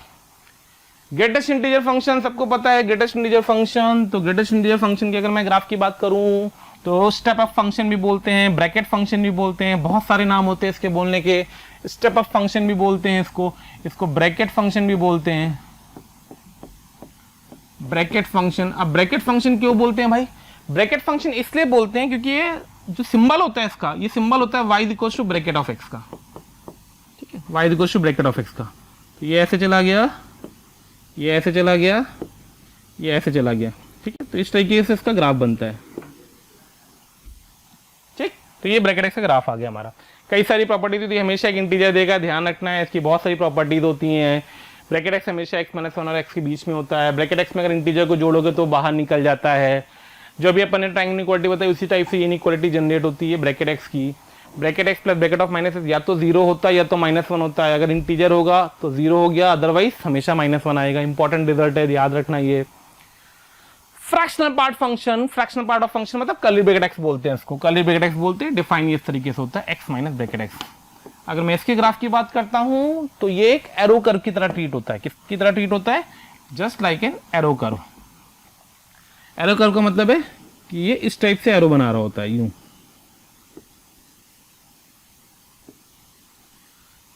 Hopefully you all know these curves very properly. That's why I'm taking this curve very fast. Just because of only we are going to revise these all things. ठीक है? तो ये ब्रैकेट एक्स का, कर्ली ब्रैकेट एक्स का graph आ जाता है अपने पास। ठीक है? आइडेंटिटी फंक्शन जो इनपुट हो वही आउटपुट हो।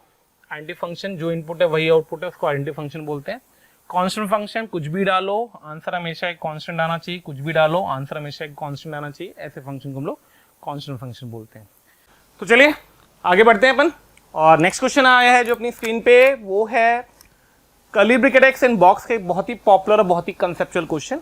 क्या कंसेप्ट होता है इसका, आइए उसको समझते हैं। तो जब भी अपने पास ऐसी एक इक्वेशन गिवन है, फंक्शन इक्वेशन गिवन है, तो अपने पास 3 वेरिएबल्स हैं इसके अंदर। कौन कौन से हैं?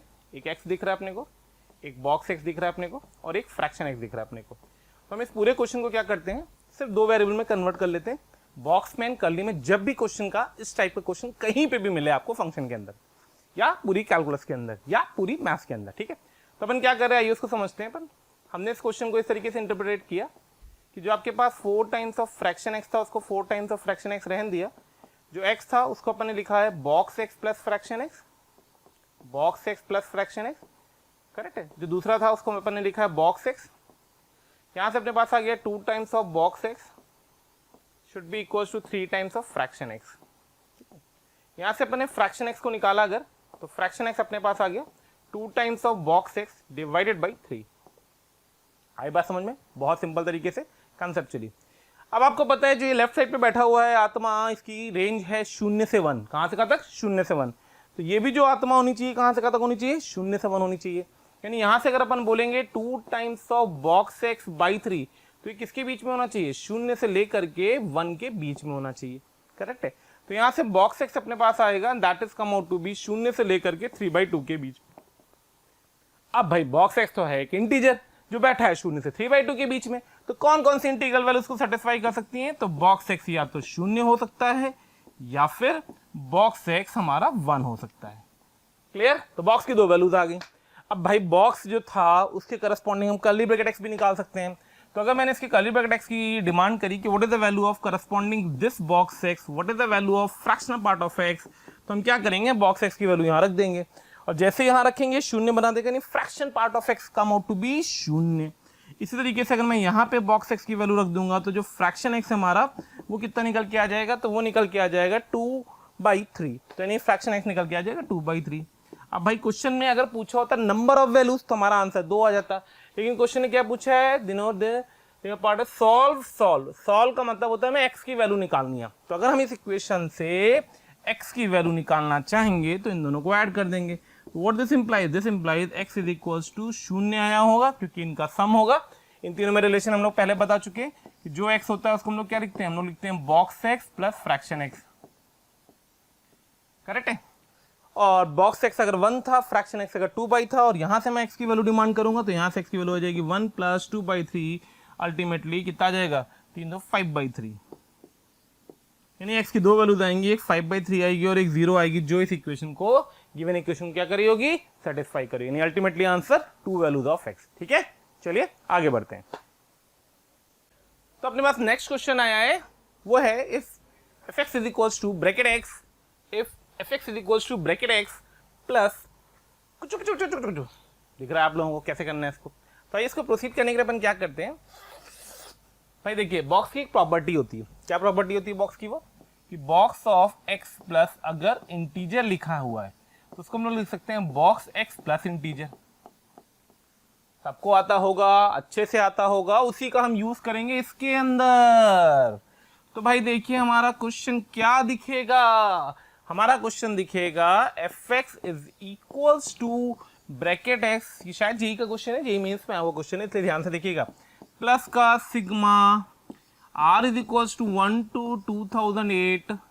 ठीक है, एक काम करो, चाहो तो इसका 2008 बाहर भी निकाल सकते हो, 1/2008 यहाँ रख देते, ये वाला कोई यूज है नहीं इसका, बाहर रख देते। ठीक है, 1/, में बैठा हुआ, ध्यान रखना ये ऐसे 1/, में, और ये बन गया x प्लस r माइनस का बॉक्स x और माइनस का, तो भाई r ने तो r से मोहब्बत कर ली। अल्टीमेटली हमें क्या दिखा, तो हमें दिखा f(x) is equals to box x plus 1/2008। ठीक है, और x माइनस ब्रैकेट x मतलब हो जाएगा फ्रैक्शन x। r कहां से कहां तक मूव कर रहा है, 1 से लेकर के 2008 तक। भाई समेशन किस पे चल रहा है, r पे, अंदर क्या बैठा है x, कोई लॉजिक ही नहीं, बाहर निकाल दो तो अंदर बचेगा 1। तो अगर मैं यहाँ से f(x) पूछूंगा तो f(x) क्या आएगा, f(x) आएगा bracket x plus fraction x divided by 2008। साथ में क्या है, साथ में है सिग्मा 1, r कहां से कहा था, 1 से 2008, तो 1 को अगर 2008 बार जोड़ोगे तो अल्टीमेटली आंसर 2008 ही आएगा, कुचुर पुचुर कट जाएगा, बन गया bracket x plus fraction x। तो यहां से अगर मैंने आपसे पूछा व्हाट इज f(x), तो भाई f(x) इज इक्वल टू क्या निकल के आया, तो f(x) निकल के आ गया x के बराबर। तो हमारा फंक्शन क्या आ गया, bracket x plus curly bracket x, जिसकी वैल्यू हो गई x। ठीक है, उसने हमसे पूछा था भाई f(3) की वैल्यू बताइए, किसकी वैल्यू बताइए, f(3). तो भैया हमने यहाँ से कुछ नहीं किया, x की वैल्यू 3 पुट कर दी, तो जैसे मैंने x की वैल्यू 3 पुट करी, हमारे पास आ गया f(3) इज इक्वल्स टू 3, यानी आंसर क्या आएगा इंटीजर टाइप का, आंसर इज 3। क्लियर, चलिए आगे बढ़ते हैं। ठीक है, ओके देन नेक्स्ट क्वेश्चन हमारे पास एक और आया है जिससे मैंने ब्रैकेट और कर्ली ब्रैकेट से खेलना सीखा है। भाई ध्यान रखिए, कई बार इसके क्वेश्चन जो आते हैं ना ब्रैकेट के और कर्ली ब्रैकेट एक्स के, ये ग्राफिकली कंसेप्ट पे जल्दी होते हैं एज कंपेयर टू किसी और कंसेप्ट से। तो उसने बोला है find the sum of all the roots of the equation this when x belongs to -100 से +100। ठीक है भाई, तो मैं क्या कर रहा हूं बेटा, मैं 2 ग्राफ बना देता हूं, एक इसका ग्राफ बना देता हूं ग्रीन कलर से, एक इसका ग्राफ बना देता हूं व्हाइट कलर से, और पॉइंट ऑफ इंटरसेक्शन को ब्लू कलर से अपन रीड कर लेंगे। ठीक है, तो आइए सबसे पहले अपन ने ग्राफिकली कैसे इस क्वेश्चन को अप्रोच करना है, आइए उसको सीखते हैं। ठीक, तो अपन ने ग्रीन वाले की बात करना स्टार्ट किया, एक काम करते हैं इसको ब्लू से कर देते हैं, इस वाले ग्राफ को अपन ब्लू से बनाएंगे, ठीक है। हाँ भाई, तो सबसे पहले हम बात करेंगे e की पावर माइनस एक्स के बॉक्स की, किसकी, e की पावर माइनस एक्स के बॉक्स की, ठीक है। आपको पता होगा अच्छे से e की पावर माइनस एक्स एक डिक्रीजिंग फंक्शन होता है, कुछ कुछ कुछ कुछ कुछ कुछ कुछ कुछ, ठीक। तो जब मैं 0 से आगे बढ़ूंगा, 0 से आगे बढ़ूंगा तो इसकी वैल्यू 0 से 1 होगी, 0 से 1 के बॉक्स की वैल्यू 0 आएगी, करेक्ट है। चलो भाई 0 आ गई, कहाँ तक देखना था अपने को, सिर्फ 100 तक देखना है, ठीक। कहाँ से शुरू करना था भाई, सिर्फ -100 से शुरू करना था, ठीक है, ओके।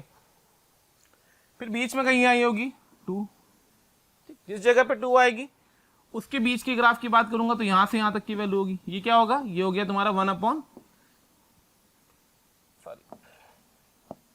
e की पावर माइनस एक्स 2 के बराबर हो गया। तो एक्चुअली में ये, हाँ, तो हम क्या करने जा रहे हैं बेटा वो समझिएगा, हम e की पावर माइनस एक्स को 2 ले रहे हैं, तो e की पावर माइनस एक्स अगर हमने 2 के बराबर लिया है तो माइनस एक्स हमारा ln2 आएगा और x हमारा 1/ln2 आएगा, माइनस का ln2 आएगा, सॉरी माइनस का ln2 आएगा। तो ये जो पॉइंट आ गया माइनस का ln2 आ गया, ठीक है। तो अगर मैंने माइनस का ln2 मार्क किया, क्या मार्क किया, माइनस का ln2 मार्क किया, माइनस का ln2, तो माइनस ln2 से लेकर के 0 तक ये 1 से 2 चल रहा है, इसका बॉक्स 1 के बराबर हो गया। तो माइनस ln2 के आगे जाओगे तो बॉक्स की वैल्यू 1 के बराबर आ गई, करेक्ट है। यहाँ डॉट लग गया, यहाँ एरो लग गया। सिमिलरली आगे जाओगे तो कुछ ऐसा बन रहा होगा एंड सो ऑन। तो ग्राफ का कुछ ये नेचर आएगा जो मैंने बनाया, किसका ये ग्राफ, e की पावर माइनस एक्स का। कर्ली ब्रैकेट एक्स बहुत ही फेमिलियर ग्राफ है, आप इससे इसका ग्राफ बना देते हैं।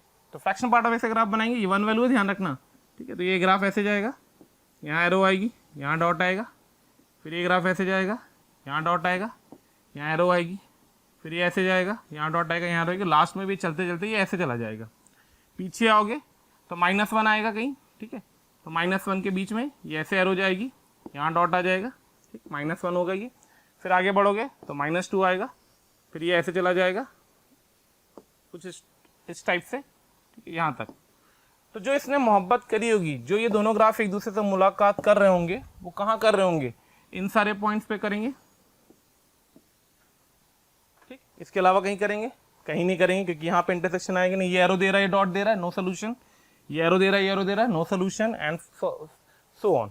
यानी कि जो अल्टीमेटली जो x की वैल्यूज आएंगी जो इसको सेटिस्फाई करेंगे वो कौन कौन सी होंगी, वो होगी 0, 1, 2 एंड सो ऑन टिल 100।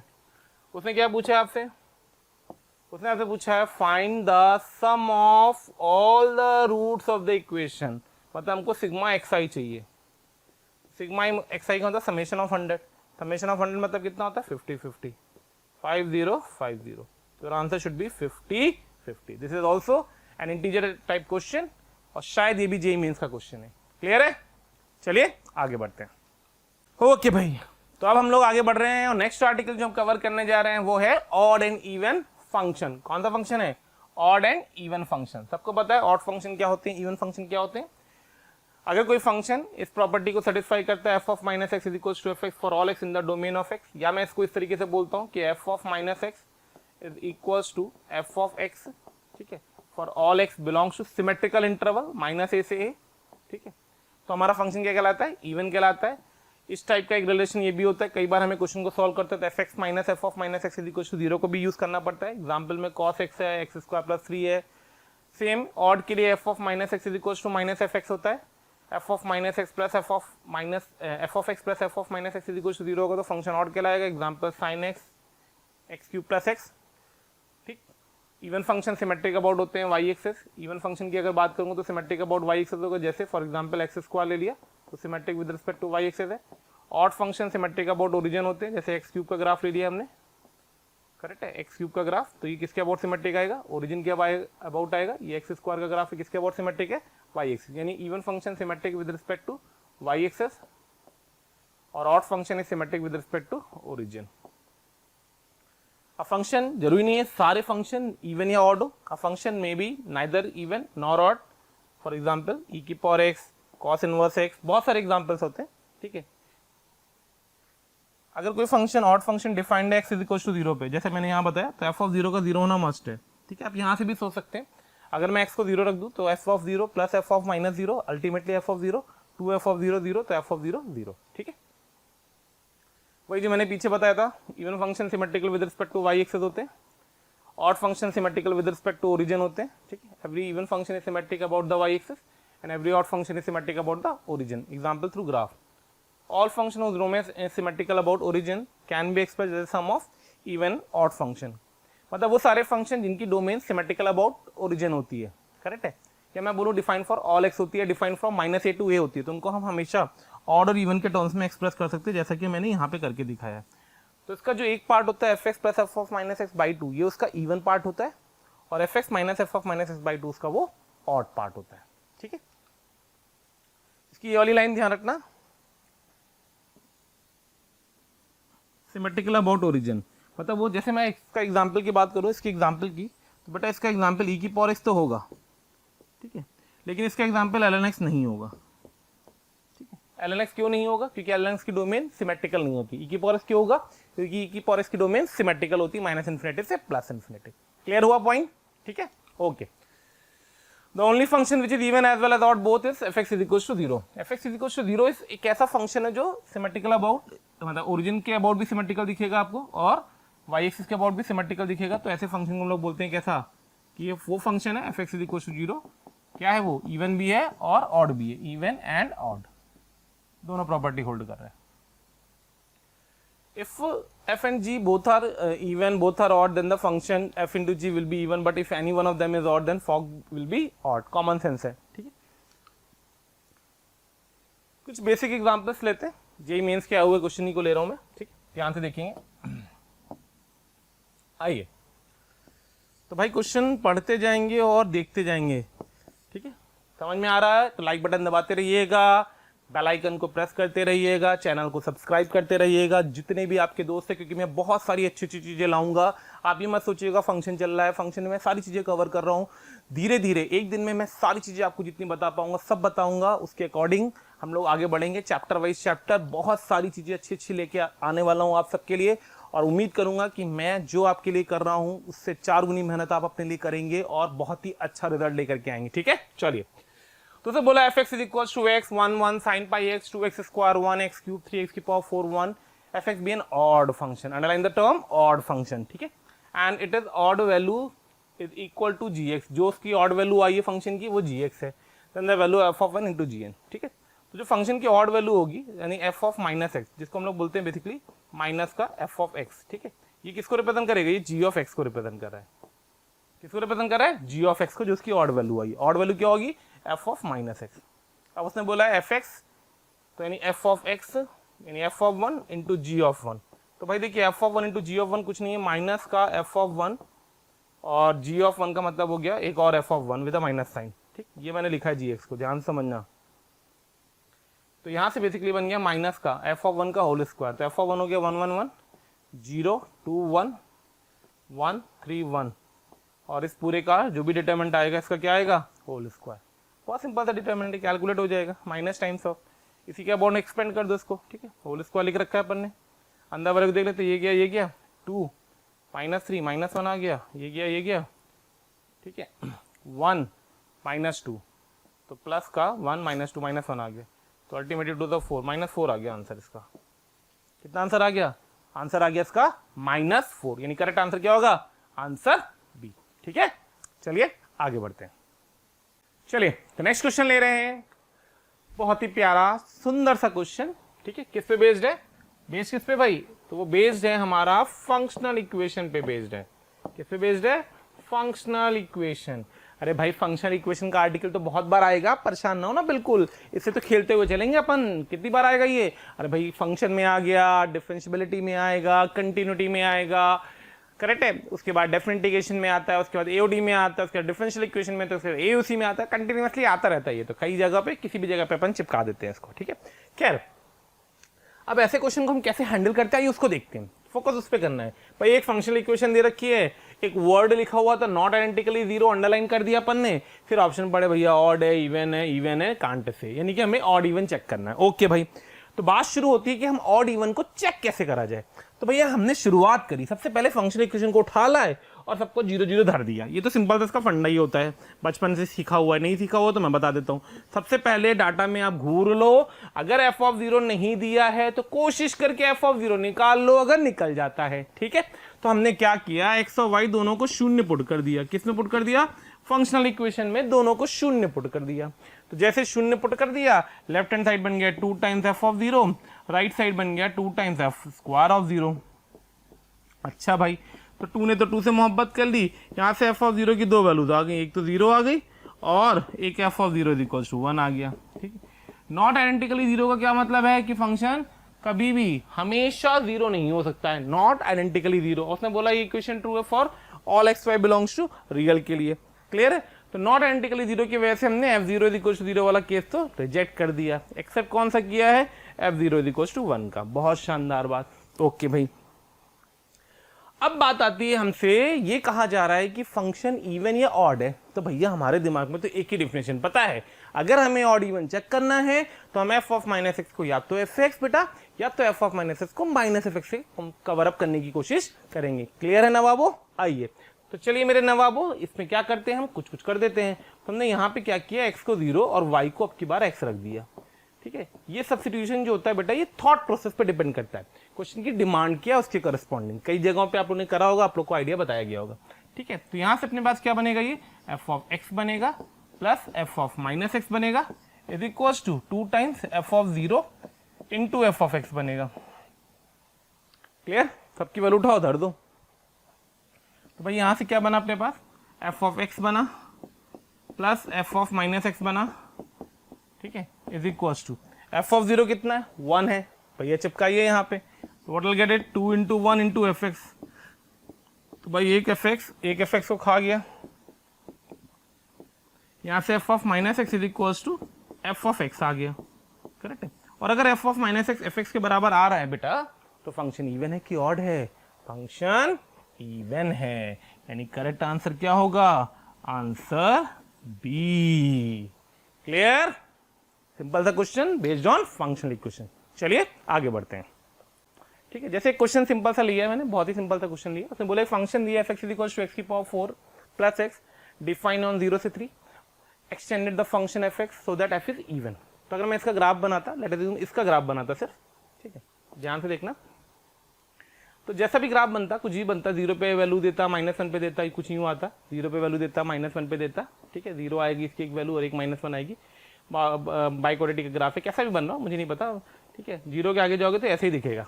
ठीक है, रिपीटेड रूट आएंगे इसके अंदर, दिख रहा है आपको x³ + 1 के जो फैक्टर्स होंगे, इसमें एक x+1 होगा, दूसरा क्वाड्रेटिक के फैक्टर होंगे। ठीक है, अब मुझे चाहिए क्या, 0 से 3 तक, तो 0 यहाँ होगा, 3 यहाँ होगा, यानी कि जो काम का ग्राफ है बेसिकली वो ये वाला ग्राफ है। कौन सा ग्राफ है, ग्रीन वाला जो मैं डार्क कर रहा हूँ। ठीक, तो बाकी ग्राफ को चाहूँ तो मैं हटा दूँ, लेट मी चेक, हटता है क्या, बिल्कुल हटता है, ये हट गया। ठीक है, अब हमें इसका इवन एक्सटेंशन चाहिए, तो इसका इवन एक्सटेंशन बेटा कुछ ऐसा ही आएगा यूँ ग्राफिकली अगर आप देखो। ठीक है, -3 पे वैल्यू ये आएगी, तो जो 3 पे वैल्यू आएगी वही एफ ऑफ -3 पे आएगी। तो उसने बोला है the value of the extended function at -3, the value of the extended function at -3, यानी कि एक्सटेंडेड फंक्शन ये रेड वाला हो गया, इसकी वैल्यू -3 पे जो होगी वो वही होगी जो फंक्शन की वैल्यू 3 पे थी। फंक्शन की वैल्यू 3 पे क्या थी, 3 की पावर 4 + 3। ठीक है, 3 की पावर 4 + 3 का मतलब हो गया 81 + 3 84। ठीक है, करेक्ट आंसर क्या आ जाएगा, 84। तो उसने बोला है कि इज ए बी, तो हमारा जो ए बी है वो 84 को रिप्रेजेंट करेगा, उसके करस्पॉन्डिंग जो भी डाटा दे रखा है वो अपन चेक करके आंसर निकाल सकते हैं। ये भी जे मेंस में आया हुआ क्वेश्चन है ऑड एंड इवन एक्सटेंशन का। तो इसको करने के आपके पास दो तरीके होते हैं, ग्राफिकली तरीका और एनालिटिकली तरीका। ग्राफिकल तरीका फास्ट होता है, इसलिए मैंने वो अप्रोच आपको बताई। ठीक है, चलिए आगे बढ़ते हैं। अब हम बात करने जा रहे हैं पीरियोडिक फंक्शन की। किसकी बात करने जा रहे हैं, पीरियोडिक फंक्शन की। तो जैसे बेसिकली सबको पता होगा डेफिनेशन में, अगर मैं बात करूं पीरियोडिक फंक्शन को, तो हम लोग पढ़ते हैं F of x plus t is equal to F x, उसको जनरलाइज कर दूं n t is equal to F x. Correct है, f of x plus n t is equal to F x where n belongs to integer, ठीक, and t is the period of the function. ये least positive value होती है जिसके लिए function अपना shape repeat करता है। थोड़ा सा थ्योरी में पढ़ लेते हैं। A function F x is called a periodic with a period T if there exists a real number t which is positive। Correct है, कौन सा number, real number t which is positive such that for each x in the domain of f the number x minus t and x plus t are also in the domain of the function and f of x is equals to f of x plus t. उसने एक particular case ले रखा, मैंने आपको general case लिखवा दिया, ठीक है. For all x in the domain of f, then the domain of f is a periodic function is always unbounded. Graph of periodic function with period t is repeated after every interval of t, ठीक है, correct है. Shape repeat करता है, t is repeated after every interval of t. Her T के interval के बाद shape repeat करेगा, उसको ही हम लोग बेसिकली पीरियड बोलते हैं. sin x cos x periodic with a period 2 pi, tan x periodic with a period pi. The least positive period is called the principal fundamental period, correct है, of f or simply period of f. याद रखना इसमें ये क्या लिखा हुआ उसको मैं थोड़ा सा शॉर्ट में बता रहा हूँ आपको. बेटा होता क्या ना, जैसे sin x है अगर मैं साइनस का ग्राफ बनाऊं तो हर बच्चा साइनस का ग्राफ बहुत रैंडमली बहुत ही फटाफट बना देगा, कुछ कुछ कुछ कुछ कुछ कुछ खींचता जाएगा. अब कोई बालक आके मुझसे बोलेगा कि सर साइनस का पीरियड बताओ, तो मैं तो बोलता हूँ बेटा डिफिनेशन के हिसाब से साइनस का पीरियड क्या होता है, 2 पाई कि एक टोपी फिर एक कटोरी, 2 पाई पीरियड आ गया. एक बच्चा बोलेगा सर एक बार और रिपीट कर दो, तो भी पीरियड सेम है. क्यों? क्योंकि मैंने दो उठाए, दो पेयर उठाए और दो पेयर को रिपीट कराया है. तो ये भी साइनस के पीरियड 2 पाई ये बिल्कुल करेक्ट है, साइनस के पीरियड 4 पाई ये बिल्कुल करेक्ट है, साइनस के पीरियड 6 पाई ये बिल्कुल करेक्ट है. बट टी के बारे में क्या बोला गया है, t is the there exist number t least positive number होता है, ये लीस्ट पॉजिटिव नंबर करेक्ट है, लीस्ट पॉजिटिव नंबर, ठीक, जो डोमेन में होना चाहिए. तो लीस्ट पॉजिटिव कौन है, 2 पाई, 4 पाई, 6 पाई, 8 पाई में 2 पाई. इसलिए फंक्शन का पीरियड क्या है, 2 पाई.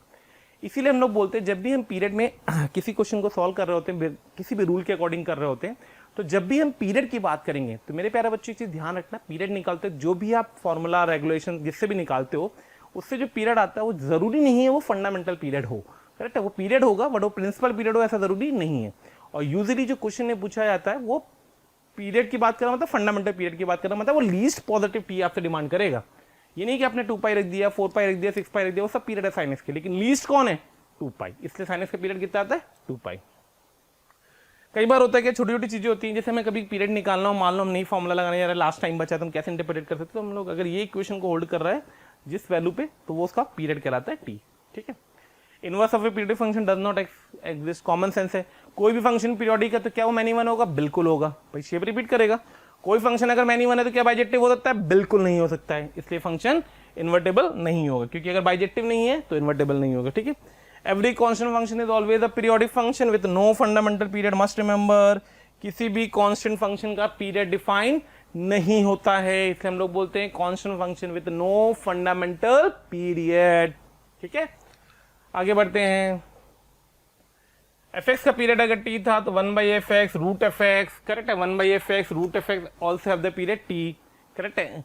k इंटू fx अगर होगा तो भी पीरियड इसका t आएगा. k इंटू fx हो, fx प्लस k होगा तो भी पीरियड t आएगा. fx प्लस माइनस k होगा तो भी पीरियड k आएगा. fx बाई k अगर होगा तो भी पीरियड k आएगा, पीरियड t आएगा. तो इन सारी सिचुएशन में ध्यान रखना जो पीरियड रहता है वो कितना रहता है, t ही रहता है. पीरियड में तब तक कोई फर्क नहीं पड़ेगा प्यारे बच्चों, पीरियड में तब तक कोई फर्क नहीं पड़ेगा जब तक आप फंक्शन के जो अंदर का आर्गुमेंट है या एंगल है या कुछ भी इसको बोलते हैं, एक्स की वैल्यू पे अगर अपन ने कोई चेंज नहीं किया, अगर हमने इसमें चेंज किया, इसमें मल्टीप्लाई किया, इसमें डिवाइड किया, तो पीरियड में फर्क आएगा, अदरवाइज पीरियड में फर्क नहीं आता है. क्लियर.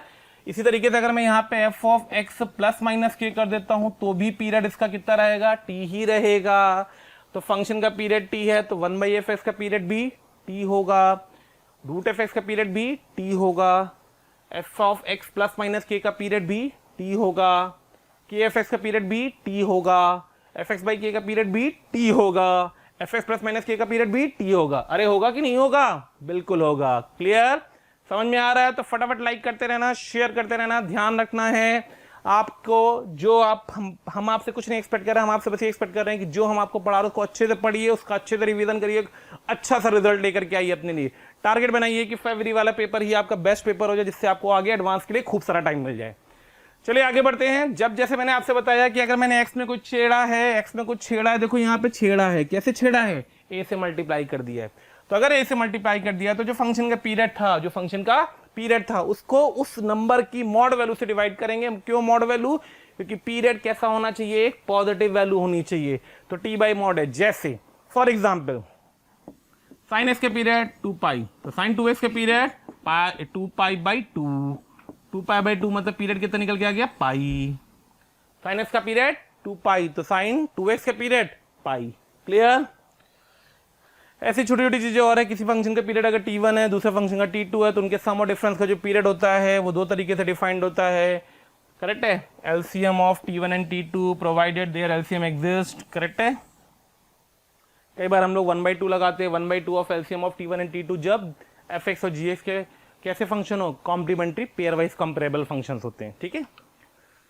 जैसे प्यारे बच्चों, साथ ही जिन बच्चों को अगर लग रहा है कि वो ऑफलाइन आना कर कोटा में स्टडी करना चाहते हैं, उनके लिए हम एक बहुत ही प्यारा कोर्स लेकर के आ रहे हैं जिसका नाम है रैपिड कोर्स। इसके थ्रू हम बेसिकली टारगेट करेंगे जेई मेंस में वाले कोर्स का। उसका भी लिंक हम डिस्क्रिप्शन पे दे रहे हैं, आप उस पर जाकर के क्लिक करके उसमें रजिस्ट्रेशन करा लें, क्योंकि आपको पता है ऑफलाइन कोर्स है, बहुत लिमिटेड सीट के साथ हम शुरू कर पाएंगे ड्यू टू जैसा कि गाइडलाइंस हमें मिली हुई है उसके अकॉर्डिंग। तो फटाफट इसमें भी आप रजिस्ट्रेशन करा लें। ठीक है? जैसे इस केस में देखो, साइनस के पीरियड आएगा पाई, मॉड साइनस के पीरियड आएगा पाई, मॉड कॉसेस के पीरियड पाई आएगा, लेकिन दोनों कैसे फंक्शन है, दोनों कॉम्प्लीमेंट्री कंपेरेबल फंक्शन है, तो जो इनका एलसीएम आएगा उसका 1/2 कर देंगे तो वो फंक्शन का पीरियड हो जाएगा।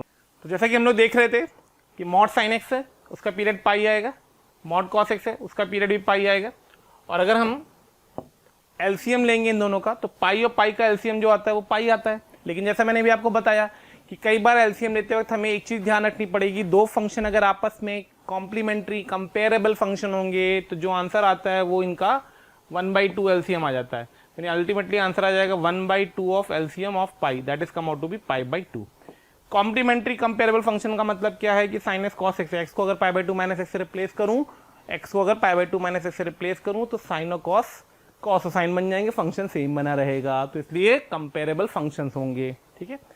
एलसीएम लेना भाई बहुत अच्छे से आना चाहिए। जिन आइटम लोगों को एलसीएम लेना नहीं आता है, मेरे प्यारे बच्चों ध्यान रखो, मेरे प्यारे बच्चों ध्यान रखो भैया, A by B, B P by Q, L by M का जो एलसीएम होता है कई से निकलता है, आई से निकलता है। ऊपर वाले का क्या लेते हैं, एलसीएम, नीचे वाले का क्या लेते हैं, एचसीएफ, तो आता है ये एलसीएम ऑफ दीज रेशियोज। बहुत लोग स्मार्ट होते हैं, पता होना चाहिए। रैशनल और इरैशनल का एलसीएम डिफाइन नहीं होता है। ठीक है? चलिए move to the next one, आगे बढ़ते हैं। अभी जैसे हमारे पास कुछ क्वेश्चन इनके पीरियड्स बताने, तो फटाफट देखते चलते हैं और इनके पीरियड को सीखते चलते हैं। आइए, तो sine x by 2 period 2 pi into 2 4 पाई, कचाक खच। ठीक है? Cos x by 3 period 2 pi into 3, खचा खच 6 पाई। अब भाई ये बताइए क्या ये कॉम्प्लीमेंट्री कंपेरेबल होंगे? हो ही नहीं सकते। यहाँ 3 बैठा है, यहाँ 2 बैठा है, कुछ भी कर लो, पाई/2 रख दो, कुछ नहीं फर्क पड़ेगा, फंक्शन बदल जाएगा। यानी कि इन्हीं का हमें क्या लेना होगा, एलसीएम। क्या लेना होगा, एलसीएम। तो यानी फर्स्ट पार्ट का हमारा आंसर क्या आएगा, एलसीएम ऑफ 4 पाई एंड 6 पाई, पाई तो 12 गया, 6 और 4 12, करेक्ट है, तो 12 पाई निकल के आ गया। यानी पहले वाले का पीरियड कितना है, 12 पाई। ठीक है? चलिए भाई, इसका पीरियड 1, इसका पीरियड 2 पाई, दोनों का एलसीएम नॉट डिफाइंड, दोनों का एलसीएम नॉट डिफाइंड। क्यों? ये रैशनल है और ये इरैशनल है। तो सेकंड पार्ट का आंसर क्या लिखोगे आप, तो सेकंड पार्ट का आंसर लिखोगे पीरियड इज नॉट डिफाइंड। जरूरी नहीं है भाई पीरियड डिफाइंड हो, करेक्ट है, ऐसा जरूरी नहीं है कि पीरियड डिफाइंड हो। तो फंक्शन का पीरियड क्या होगा, नॉट डिफाइंड। क्लियर?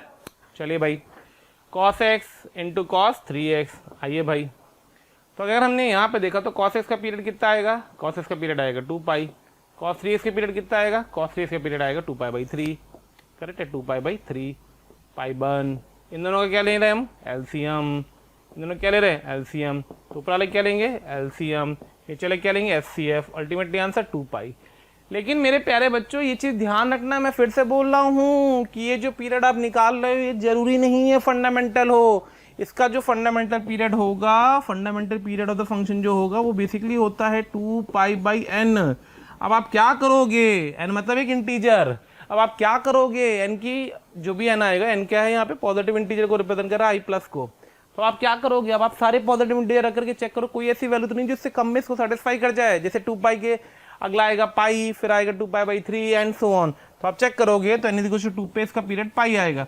अब आप पाई पे इसको चेक करना, किस पे आई है, n = 2 पे। अब पाई पे आप इसको चेक करो, cos पाई, cos 3π - पाई, cos 3π - 3x, cos पाई - s, cos 3π - s, same function में निकल के आ गया, यानी अल्टीमेटली इसका पीरियड कितना निकल के आएगा, पाई। कुछ आ रहा है कि नहीं आ रहा भाई, ठीक है। ऐसे अगर मैं नेक्स्ट चल रहा हूँ इस वाले पे, तो देखो इसको ध्यान से, इसका पीरियड, फिर इसका पीरियड और फिर इसका पीरियड। तो पहले वाले के पीरियड और एलसीएम तो लिखना ही लिखना है, कॉम्प्लीमेंट्री का लॉजिक नहीं आएगा इसलिए अपन छोड़ देंगे। 3x/2 पीरियड कितना आएगा, 4π/3।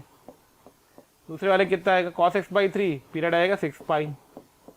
नेक्स्ट आएगा 10 2x/3, 10x के पीरियड पाई। फंडामेंटल पीरियड्स याद होने चाहिए, अच्छे से रटे होने चाहिए, बिल्कुल भूलना नहीं है, बहुत काम आता है, ठीक है। 2x/3 पीरियड आ जाएगा 6π/2, 3π/2, 3π/2। तो आइए भाई एलसीएम ले लीजिए, तो 3 और 2 एचसीएफ आएगा, तो हाईएस्ट कॉमन फैक्टर 1 ही निकल के आएगा। 6 4 और 3, तो 6 और 4 12π फिर से आ गया, तो अल्टीमेटली पीरियड कितना निकल के आएगा, 12π। कुछ आया कि नहीं है, मैंने बहुत बेसिक इलस्ट्रेशंस लिए हैं, इसलिए लिए कि आपको फंडामेंटल ही चीजों को सारी समझा सकूं जो भी पीरियड में पॉसिबिलिटी हो सकती है, ठीक है। चलिए आगे बढ़ते हैं। ओके, तो नेक्स्ट क्वेश्चन मैं ले रहा हूं एक जेईई मेंस का क्वेश्चन। मेरे प्यारे बच्चों ध्यान से देखना किस तरीके से जेईई मेंस का क्वेश्चन इंटरप्रेट होता है, ठीक है। आइए, fx satisfy the relation f of 5x minus 3y फलाना का कुछ एंड, ये जो लाइन है ना, ये पूरे क्वेश्चन की जान है। अपने को फंक्शनल इक्वेशन दिख रही है, जैसे मैंने भी आपको थोड़ी देर पहले बताया। फंक्शनल इक्वेशन को देखने के बाद अपने दिमाग में बहुत सारे थॉट्स आते हैं।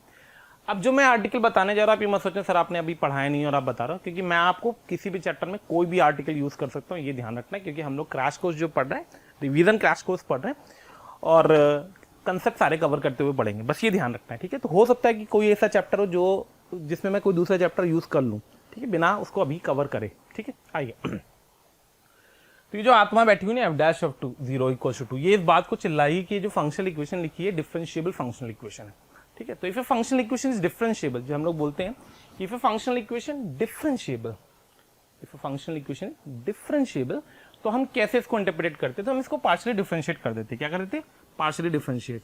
हमने इसका डेरिवेटिव किया f', देख के तुमको क्या होता है कुछ तो बताएंगे। पार्शियल डिफरेंशिएशन का फंडा पता है ना, x को x और y को कांस्टेंट मान के डिफरेंशिएट कर रहा हूं मैं। कुछ भी कहे कोई 5/2 इंटू f' माइनस 0। अच्छा भाई, तो दुई ने दुई और 5 ने 5 से तो मोहब्बत कर ली। अब एक बाद हमने क्या किया, x को तो 0 पुट कर दिया, ठीक है, एंड y को अपन ने पुट कर दिया माइनस का 2x/3। कोई फर्क नहीं पड़ता, क्योंकि ये जो स्टेप होता है ये मैं बता चुका हूँ, फिर से रिपीट कर दे रहा हूँ।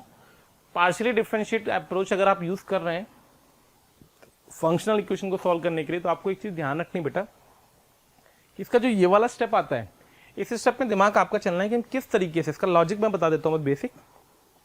एक साइड फंक्शन जो होना चाहिए वो डेरिवेटिव में x का होना चाहिए, और एक साइड जो डेरिवेटिव में फंक्शन होना चाहिए वो कांस्टेंट होना चाहिए।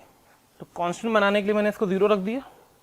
अब 0 रख करके मैं इसको x बनाऊंगा, तो यानी स्मॉल x को 0 रखो तो y की ऐसी वैल्यू ढूंढो जिससे ये पूरा x बन जाए, तो ये बन जाएगा, ठीक। पुट कर दो, तो I'll get the value f' of x is equals to f' of 0, f' of 0, ठीक है। f' x is equals to अगर f' of 0 है तो हम f' of 0 की वैल्यू पुट कर देते हैं, तो f' of x is equals to आ जाएगा 2, इंटीग्रेट कर देते हैं, तो f of x is equals to आ जाएगा 2x प्लस b निकाल लेंगे, f of 0 दिया रखा है, ठीक है। तो फंक्शन अल्टीमेटली आ गया f(x) is equals to 2x plus 3। अब कैसा फंक्शन है ये, तो मेरे प्यारे कैसा फंक्शन है ये एक लीनियर फंक्शन है। कैसा फंक्शन है, लीनियर। तो उसने बोला period of sine of f(x) बताओ, तो हमने क्या किया, हमने साइन ऑफ f(x) के बारे में बात कर ली। किसके बारे में बात कर ली, साइन ऑफ f(x), ठीक है। तो साइन ऑफ f(x) का मतलब हो गया बेटा साइन ऑफ f(x), f(x) कितना हमारा 2x प्लस 3। अब साइन ऑफ f(x) का पीरियड कितना आएगा, तो टाइम 2x प्लस 3 का पीरियड। तो इस फंक्शन को जो पीरियड निकल के आ जाएगा, period of the function that will come out to be pi. Correct है, क्योंकि साइन x का पीरियड कितना होता है 2 पाई, तो साइन 2x का पीरियड कितना होगा 2 pi by 2, ultimately answer pi. Check the option, कुछ कुछ कुछ कुछ कुछ बी आंसर। तो correct answer is answer B. ठीक है, चलिए आगे बढ़ते हैं, चलिए आगे बढ़ते हैं। Okay, now the next article what we are covering, the next article what we are covering is composite function. जैसे सबको पता है कैसे इसको इंटरप्रेट कर, कंपोजिट मीन कॉम्बिनेशन। ठीक है, दो फंक्शन की कॉम्बिनेशन, तीन की कॉम्बिनेशन। एक इंपॉर्टेंट आर्टिकल है, जेई मेंस एडवांस दोनों के लिए पता होना चाहिए अच्छे से आप लोगों को। ठीक है, क्या होता है उसने बोल रखा है, कैसे होता है वो सब मैं आपको भी समझा दूंगा। बेसिक पढ़ लेते हैं कि अगर एक्स, एक फंक्शन एक्स y1, एक्स से y1 एंड जी y1 से z है, b2 function and the set d, this thing है y2 belongs to this thing, the function d hx g, तो hx is equals to g of fx is called a composite function of g and f is denoted by gof. It is also called the function of a function, function of a function, correct है, क्योंकि composite function की बात कर रहे हैं। Domain of gof is d which is a subset of x, range of f is a subset of g, if d is equals to x then fx is a subset of y2, correct है। Basic points है ये। क्या क्या composite key property, तो जरूरी नहीं है कि फॉग और गॉफ बराबर हों, तो थोड़ा सा मैं भी आपको डिटेल में बता दूंगा। The composite of a function are associative, मतलब f o g o h same as f fog of h, correct है। एसोसिएशन की बात कर लेते हैं तो ये कंडीशन होल्ड करती है। If f and g both are 1 1, if f and g both are 1 1 then the composite also be 1 1, if f and g both are on 2 then the gof and fog may और may not be on 2, जरूरी नहीं on 2 हो। The composite of 2 बाइजेक्शंस is a bijection if and only if f and g are 2 bijections such that gof is defined, then gof is also bijection only when codomain of f is equal to the domain of g, codomain of f is equal to the domain of g. If g is a function such that gof is defined on the domain of f and f is a periodic with period t, then the gof is also periodic with a period t, periodicity की बात करिए। तो ये सारे आप screenshot लेकर के रख लीजिएगा, एक बार गो थ्रू हो जाइएगा इन सारे पॉइंट से। जो काम के पॉइंट्स है जिन पे ऑब्जेक्टिव क्वेश्चंस अच्छे बनते हैं, इंग्लिश वाले, ऑप्शन वाले, उन सारे पॉइंट्स को मैंने यहाँ पे कवर करने की कोशिश करी है।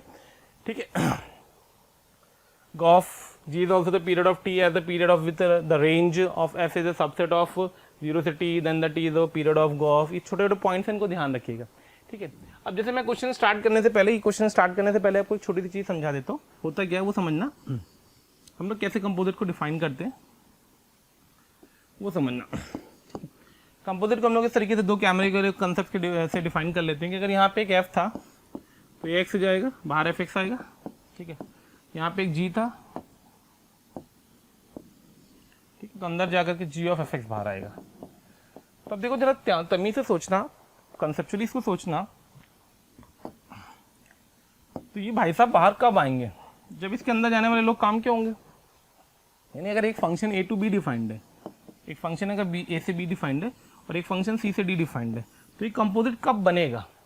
तो पूछूं आपसे कंपोजिट कब बनेगा, तो तभी बनेगा जब इन दोनों का इंटरसेक्शन एग्जिस्ट करेगा। तो बी इंटरसेक्शन सी अगर एग्जिस्ट करेगा तो ही ये कंपोजिट डिफाइंड होगा, अदरवाइज कंपोजिट कभी भी डिफाइंड नहीं होगा। क्लियर है। तो कंपोजिट कब डिफाइंड होगा, जब पहले वाले की रेंज और दूसरे वाले की डोमेन का इंटरसेक्शन एग्जिस्ट करे। अगर ये एग्जिस्ट करेगा तो कंपोजिट डिफाइंड होगा, अदरवाइज कंपोजिट डिफाइंड नहीं होगा। ये है इसका बेसिक थ्योरेटिकल कंसेप्ट। ठीक है बच्चों, चलिए तो अब हम लोग क्या करने जा रहे हैं, अब हम लोग इस क्वेश्चन को वर्कआउट करेंगे। कैसे करते हैं ये देखते हैं। इसी कंसेप्ट का यूज करने जा रहा हूं मैं, be very careful to understand the concept of this question. देखिए उसने दे रखा है फंक्शन है ई की पावर एक्स, डिफाइन कहां से कहा था, आर प्लस से आर। एक फंक्शन है g x sine inverse x, domain और रेंज सबको पता होगी, बेसिक है साइन वर्स एक्स। ठीक है, हमसे बोल रहा है फॉग बनाओ। ठीक है, तो फॉग बनाना है, तो फॉग बनाना है अगर हमको, तो देखिए हम फॉग को कैसे इंटरप्रेट कर रहे हैं।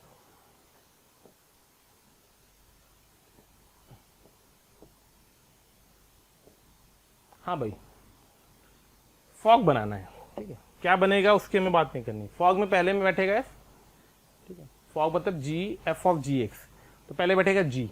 ठीक है, तो साइन इनवर्स एक्स, इसको हम लोग जी बोलते हैं। ये आएगा एफ, एफ बैठेगा ई की पावर एक्स। ठीक है,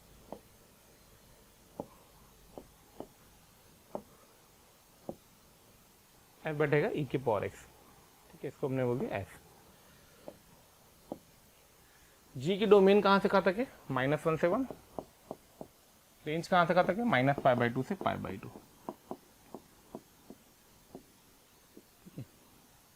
एफ की डोमेन कहां से कहां तक है, आर प्लस, कहां तक है, आर तक है। अभी जैसे मैंने आपको बताया कि ये कंपोजिट अगर डिफाइंड होना है, आगे बनना है, जो कुछ भी होना है, इंटरप्रिटेशन होल्ड करना है, तभी होल्ड करें जब इन दोनों का इंटरसेक्शन एग्जिस्ट करे, और जो इंटरसेक्शन होगा वही इसके अंदर जाएगा, उसके करस्पॉन्डिंग जो बाहर आएगा वो इसकी रेंज होगी, जो इसके बाहर गया होगा वो यही इंटरसेक्शन होगा, तो वो जिसकी वजह से आएगा वो इसकी डोमेन होगी। तो ये होगी कंपोजिट की डोमेन, ये होगी कंपोजिट की रेंज, और ऐसा हमारा कंपोजिट यूं डिफाइंड होगा। ठीक है, इसको हम लोग बोलते हैं gof, sorry fog, F of ji X की बात करें ना। ठीक, तो भैया इन दोनों का इंटरसेक्शन चाहिए अपने गुज्जू गुज्जू गुज्जू, तो इन दोनों का इंटरसेक्शन क्या आएगा, इन दोनों का इंटरसेक्शन आएगा 0 ओपन से लेकर के π/2 क्लोज। ठीक है, अब साइन वर्सेस के बाहर खाली फर्स्ट क्वाड्रेंट आया है, तो साइन वर्स का जो इनपुट होगा वो 0 से 1 होगा, ई की पावर एस का इनपुट 0 से π/2, तो ई की पावर एस का जो आउटपुट होगा वो होगा 1 से लेकर के ई की पावर π/2 तक। ठीक, तो अगर हमसे जो पूछा गया था domain of gof, sorry domain of fog,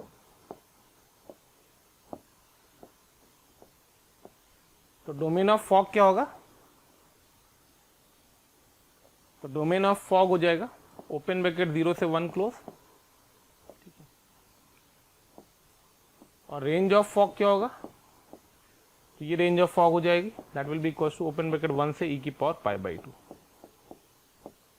ठीक है, आंसर चेक कर लेते हैं। ठीक है, बिल्कुल शानदार, करेक्ट आंसर है 0 से 1 एंड 1 से ई की पावर π/2। फंडा समझ में आ गया होगा। ये थोड़ा सा आपको लगा होगा शायद थोड़ा सा लेंदी मेथड है, हम कंपोजिट डिफाइन करके भी कर सकते थे, लेकिन ऐसा होता नहीं हर बार। आपको दिख रहा होगा कि अगर आप मान लो फॉग बनाते तो आपका बनता फॉग बनाते एफ ऑफ जी एक्स, तो एक्स की जगह पे जी एक्स रखते तो बन जाता है ई की पावर साइन इनवर्स एक्स, फिर वहां से आपको सोचना पड़ता डोमेन और रेंज के बारे में। मैंने आपको एक स्टेप में समझा दी, ये मेरी अप्रोच है, आप चाहो तो फॉलो करो, अदरवाइज जो आपको अच्छा लगता है आप उससे मेथड से वर्कआउट करो। मैं कभी भी ये फोर्स नहीं करता हूँ कि आप मेरे मेथड को फॉलो करो, बस मैं एक चीज के लिए फोर्स करता हूँ कि बेल आइकन को जरूर दबाओ, ठीक है, लाइक जरूर करो, शेयर जरूर करिए, और जो अच्छा लगे उसके लिए कमेंट जरूर करिए। ठीक है, चलिए कैन वी मूव फर्दर, बिल्कुल ओके, थैंक यू। अब जैसे कि बहुत ही कॉमन क्वेश्चन जी मेंस में आया हुआ क्वेश्चन है, अपन वो क्वेश्चन ले रहे हैं, F of ji x mod cos x है, g of F x cos square under root x है। ठीक है, तो अगर मैं थोड़ा सा फॉग को सजाता एफ ऑफ जी, तो मॉड कॉस एक्स लिखा उसको हम लोग under root of cos square X भी लिख सकते हैं। थॉट प्रोसेस है। ऐसे अगर मैं गॉफ को थोड़ा सा सजाता, तो गॉफ लिखा हुआ है कॉस ऑफ रूट एक्स का होल स्क्वायर। ठीक है, अब इन दोनों से अगर आप इंटरप्रेट कर रहे हो तो आप ध्यान से एक सेकंड में ऑब्जर्व कर लोगे कि एफ एक्स कौन सा फंक्शन होगा और जी एक्स कौन सा फंक्शन होगा। आप एक सेकंड में ऑब्जर्व कर सकते हो कि एफ एक्स कौन सा फंक्शन होगा और जी एक्स कौन सा फंक्शन होगा। ठीक है, एफ एक्स कौन सा फंक्शन होगा और जी एक्स कौन सा फंक्शन होगा, जल्दी से बताइए, सोचिए, फटाफट सोचिए तेजी से। करेक्ट है, एफ एक्स रूट एक्स आएगा और जो जी एक्स है वो कॉस स्क्वायर एक्स आएगा।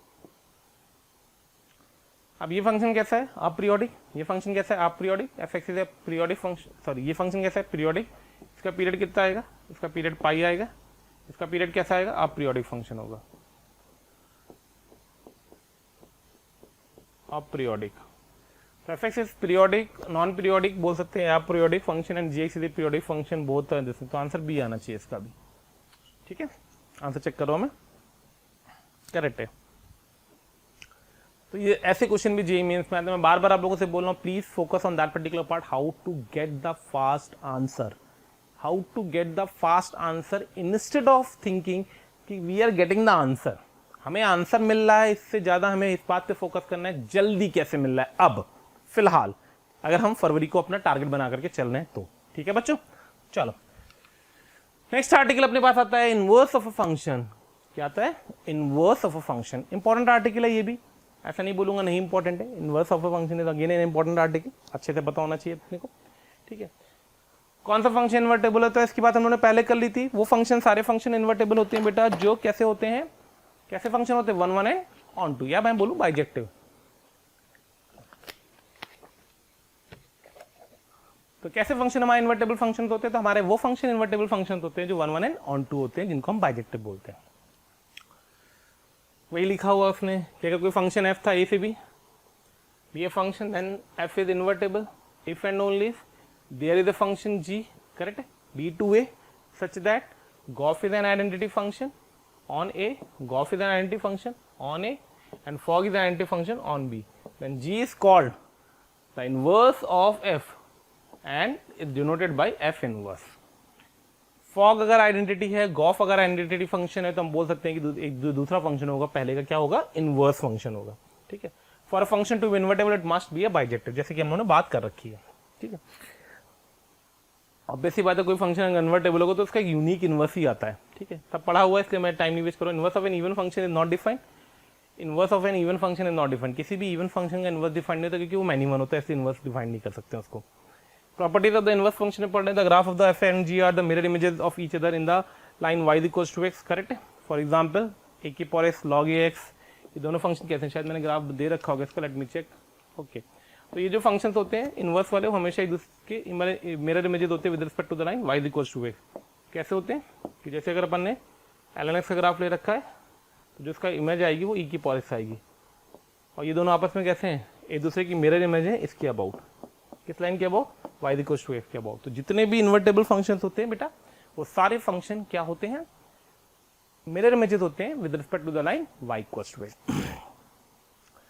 तो मेरे नवाबों, बहुत ध्यान से फोकस करें, बहुत ध्यान से देखें, चीज़ों को बहुत अच्छे से समझें और पढ़ते चलें। स्क्रीनशॉट ले रहे हैं अगर आप, अच्छे से टाइम दे रहा हूँ मैं, स्क्रीनशॉट को अच्छे से लेते जाएं और उसको एक बार फ़ोन पे या लैपटॉप पे जिस पे भी आप पढ़ रहे हैं उस पर देखते जरूर चलें एक एक लाइन को, ठीक है। Each other on the line y equals to as shown below. As shown below का मतलब नीचे की तरफ था, तो एस शोन बिलो ये आ गया, ठीक है। ये एक स्टेटमेंट होता है कि नॉर्मली जो एफ एक्स और एफ इनवर्स एक्स के पॉइंट ऑफ इंटरसेक्शन होते हैं हमेशा y इक्वल्स टू एक्स पे लाई करते हैं। क्यों लाई करते हैं, जैसे कि अपन बात करते हैं, ये नॉर्मली बोला जाता है, बट ये हमेशा नहीं होगी, ध्यान रखना है कि y इक्वल्स टू एक्स अगर ले रखा है अपन ने, और ये ग्राफ मान लें एफ एक्स का था ऐसे, ठीक है, जो इसका इनवर्स का ग्राफ आएगा वो लेटर देन कुछ ऐसे आ रहा है, तो जो इनके पॉइंट ऑफ इंटरसेक्शन आ रहे हैं, वो ये और ये आ रहे हैं, तो ये सब लाई किस पे कर रहे हैं, y इक्वल्स टू एक्स पे। तो जनरली हम मानते हैं कि कई बार ऐसा होता है कि जो एफ एक्स और एफ इनवर्स एक्स के ग्राफ होते हैं वो एक दूसरे के मिरर इमेजेस होती हैं, और अगर वो इंटरसेक्ट करेंगे तो उसी पॉइंट पे इंटरसेक्ट करेंगे जहाँ पे वो y एक्सिस को क्रॉस कर रहे होंगे, y इक्वल्स टू एक्स को क्रॉस कर रहे होंगे। लेकिन ऐसा हमेशा नहीं होता है। इन जनरल मैंने एक वर्ड लिख रखा नॉर्मली, ठीक है। कई बार ऐसा होता है कि वो इसके अलावा भी कहीं और भी लाई करते हैं, ठीक है, कैन इंटरसेक्ट अदरवाइज ऑल्सो। कहाँ करते हैं, कैसे करते हैं, क्वेश्चन टू क्वेश्चन वेरी करता है। In general fog and gof are not equal, but if they are equal then they are equal, then in majority of cases either f and g are inverse of each other और at least one of f and g is an identity function. Fog और gof हमेशा बराबर नहीं होते, लेकिन अगर बराबर होंगे तो डेफिनेटली उनमें से कोई एक या तो आइडेंटिटी होगा या फिर वो एक दूसरे के कैसे होंगे, इनवर्स फंक्शन होंगे, ठीक है प्यारे बच्चों। चलिए भाई, ये भी एक सिंपल सा है कि गॉफ का जो इनवर्स होता है वो एफ ओ इनवर्स और जीओ इनवर्स के बराबर होता है, ठीक है। यूज कम पड़ता है प्रॉपर्टी वाइज। ये वाला जो आर्टिकल है F dash of ji X is equal to 1 upon G dash X, अगर एफ एंड जी एक दूसरे के इनवर्स होते हैं, ये आर्टिकल आप लोग को शायद याद होगा, तो इसका वैसे तो मैं इसको यहाँ बता दे रहा हूँ, बट मैं इसका इलस्ट्रेशन लूंगा एमओडी के अंदर, मेथड ऑफ डिफरेंशिएशन में। बहुत ही पॉपुलर क्वेश्चन है आईआईटी मेंस एडवांस दोनों के लिए, ठीक है।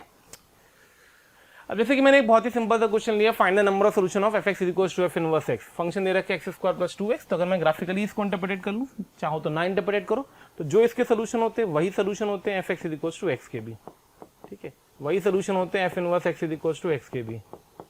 तो हमारे लिए तीनों इक्वेशन के सोल्यूशन जो आएंगे वो सेम आएंगे। तो अपन ने क्या किया, किसी एक को सॉल्व कर दिया इंस्टेड ऑफ की ग्राफ प्लॉट करें, छोड़ो ग्राफ प्लॉट नहीं करते अपन, ठीक है, बेटर है कि अपन सॉल्व कर देते हैं। आओ भाई सॉल्व करें, आओ सिखाएं तुम्हें इनवर्स का फंडा, ये नहीं कोई बहुत मामूली फंडा भाई, बहुत ही सिंपल सा क्वेश्चन होता है। X square plus 2x equals to x, तो X square plus X equals to 0, एक सोल्यूशन 0 और -1। What is the domain, greater than equals to -1, तो कितने सोल्यूशन आएंगे, ए सांभा कितने सोल्यूशन आएंगे, तो 2 सोल्यूशन आएंगे। कितने सोल्यूशन आएंगे, 2 सोल्यूशन आएंगे। अरे आई बात, ओके बढ़ते हैं। अब ये एक जनरल आता है जो मैंने अभी आपसे बोला था, functional equation problem. Functional equation problem. अभी जो फंक्शनल इक्वेशन प्रॉब्लम आता है, मैंने आप लोगों को बताया फंक्शन में आता है, डिफरेंशियबिलिटी में आता है, डेफिनेट इक्वेशन में आता है, एओडी में आता है, डिफरेंशियल इक्वेशन में आता है, एयूसी में आता है। इतनी जगह पे आपको दिखेगा। तो जो फंक्शनल इक्वेशन की प्रॉब्लम फंक्शंस में आते हैं, इसमें एक वर्ड नहीं स्पेसिफिकेशन होता है कि फंक्शन इज डेरिवेबल।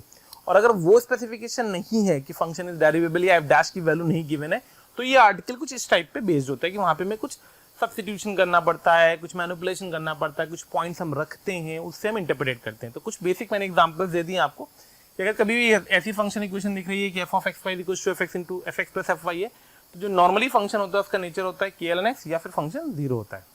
अगर प्रोडक्ट में दे रखा हो F of X Y is equals to F x into F Y, तो जो फंक्शन होता है वो एक्स की पावर एन के फॉर्मेट का होता है। सम में दिया है और प्रोडक्ट में फंक्शन का प्रोडक्ट लिखा है, तो एफ एक्स एक्सपोनेंशियल फॉर्मेट में होता है। यहाँ पे एल एन एक्स होता है, यहाँ पे एक्सपोनेंशियल होता है। ध्यान रखना, product to sum, sum to product, product to sum l n, sum to product exponential, sum to sum, correct है। Product to product polynomial, sum to sum linear function के एक्स के फॉर्मेट का होता है। और एक ये है जो उन्होंने पॉइंट फंक्शन में पढ़ा था, याद होगा आप लोगों को, ठीक है, कि अगर एक फंक्शनल इक्वेशन होती है f x plus F of one by x is equal to one plus minus x की power n, where n belongs to natural. तो अगर ऐसे कोई पॉइंट फंक्शन दिया रहता है, तो इस पॉइंट फंक्शन को सेटिस्फाई करने वाला दो फंक्शन होते हैं, वो होते हैं वन प्लस माइनस एक्स की पावर एन का फॉर्मेट। ठीक है, आइए कुछ क्वेश्चन देख लेते हैं इस पे। पहला क्वेश्चन तो उसी पे आ गया हमारा, F x into F of one by x is equal to F x plus F of one by X for all x belongs to real except zero and F of 2 9 then F find F of 3। कुछ नहीं करना है, इसको देखा, देख के तुमको क्या होता है, वन प्लस माइनस, अभी भाई पीछे पढ़ा देख लो, वन प्लस माइनस एक्स की पावर एन, कुछ ना बताएंगे। अब प्लस वाला है, माइनस वाला, एन क्या है, डिग्री है, करेक्ट है, तो पॉजिटिव इंटीजर होगा, ध्यान रखना। f2 की वैल्यू रख दो, तो f ऑफ 2 दे दिया, ठीक है, तो 1 प्लस माइनस 2 की पावर एन, f2 9 है, तो 9 is equal to 1 plus minus 2 की पावर एन। सॉल्व कर दो थोड़ा सा, तो 2 की power n is equal to plus minus 8, obvious सी बात है, एन की वैल्यू 3 आएगी। और कब आएगी, जब मैंने प्लस साइन कंसीडर किया होगा। तो व्हाट इज द फंक्शन, भैया फंक्शन क्या आया, कलर चेंज, अच्छा लगता है कलर चेंज। तो भाई फंक्शन क्या आया, अरे फंक्शन तो ये आ गया प्लस साइन के साथ आएगा, और एन की वैल्यू कितनी है हमारी 3, कितनी है ये 3। क्या थोड़ा सा पेन स्लिप करते ना, वैसे तो मेरी राइटिंग बहुत अच्छी है, पेन ही थोड़ा सा स्मूथ नहीं, ठीक है। तो F x is equal to हो जाएगा 1 प्लस एक्स की पावर 3। देखो कितने अच्छा लिखा ना मैंने, अच्छा लिखता हूँ। एफ ऑफ 3 बोलोगे सर खुद की तारीफ खुद कर ले रहे हो आप, हैं। F of 3 is equal to 1 plus 27, यानी अल्टीमेटली जो फंक्शन की वैल्यू आएगी 3 पे, that will be come out to be 28।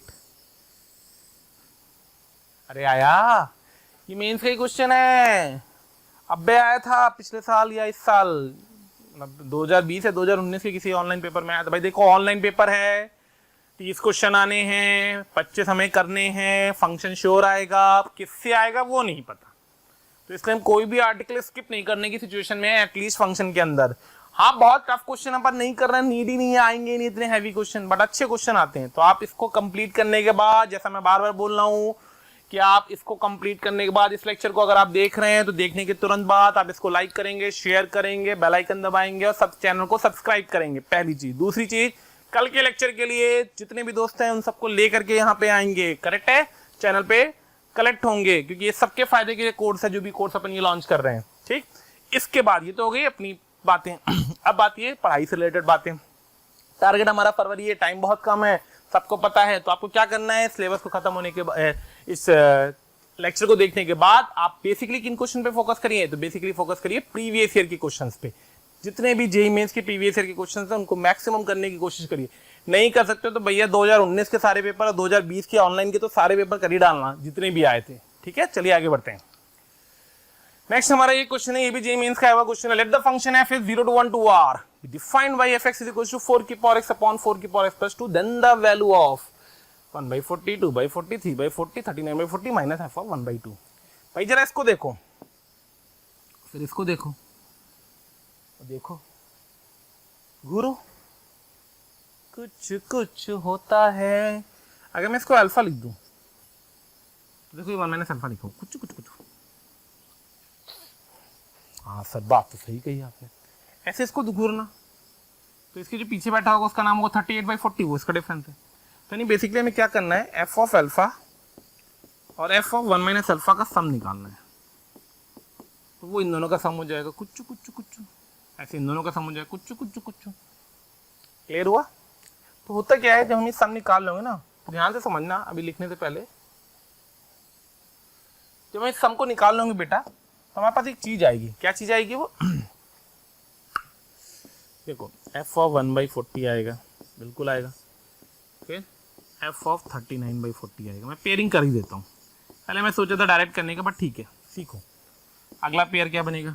तो सर एफ ऑफ सर 2/40 बनेगा, बिल्कुल बनेगा। सर इसके बगल में बैठा होगा 38/40, अरे बिल्कुल बैठा होगा। शानदार बात, बहुत बेहतरीन तरीके से आप लोग कर रहे हैं, अच्छा लग रहा है। सर बैठते जाएंगे, बिल्कुल बैठते जाएंगे। सर रास्ते में कोई मिलेगा? बिल्कुल मिलेगा। कौन मिलेगा? सर 20/40 मिलेगा, 20/40। कौन मिलेगा? हाँ सर 20/40 मिलेगा, 20/40, 20/40 मिलेगा, 20/40। बाकी सब तो पेयर में आएंगे, खाली 20/40 पेयर में नहीं आएगा। वो तो तनहा बैठा होगा, तनहा तनहा तनहा। और 20/40 बगल में सर बैठा होता है f of -1/2, minus f of 1/2। अरे भाई तो इसकी तो इससे मोहब्बत हो गई, करेक्ट है। बाकी ये पेयर, कितने पेयर हैं? एक पेयर की वैल्यू निकाल लूंगा, सबकी सेम आएगी। कितने पेयर है ये बता दो बस। अरे सर बिल्कुल आसान है, 19 पेयर है। देखो 1 से शुरू हुआ, 1 2 3 और 20 पे खत्म हो, तो उससे पहले 19 आया होगा। यानी यहाँ से यहाँ तक कितने पेयर बैठे हैं? सर 19 पेयर बैठे होंगे। कितने पेयर बैठे हैं? सर 19 पेयर्स बैठे हुए। अब कहानी आती है, एक पेयर की वैल्यू निकाल दो, जितनी एक पेयर की वैल्यू उसको 90 से मल्टीप्लाई कर दो, तुम्हारा आंसर आ गया। क्या आ गया? आंसर आ गया भाई। तो हमने क्या किया, एफ ऑफ अल्फा या एक्स ही लिखा रहने दो, और plus F of 1 minus x की सम निकालने की कोशिश करी। करेक्ट है। एफ ऑफ एक्स तो दे रखा उसने, 4 की पावर एक्स अपॉन 4 की पावर एक्स प्लस 2। फिर एफ ऑफ -1/x लिख दो, 4 की पावर माइनस अपॉन 4 की पावर माइनस अपॉन 4 की पावर 1 माइनस एक्स प्लस का 2।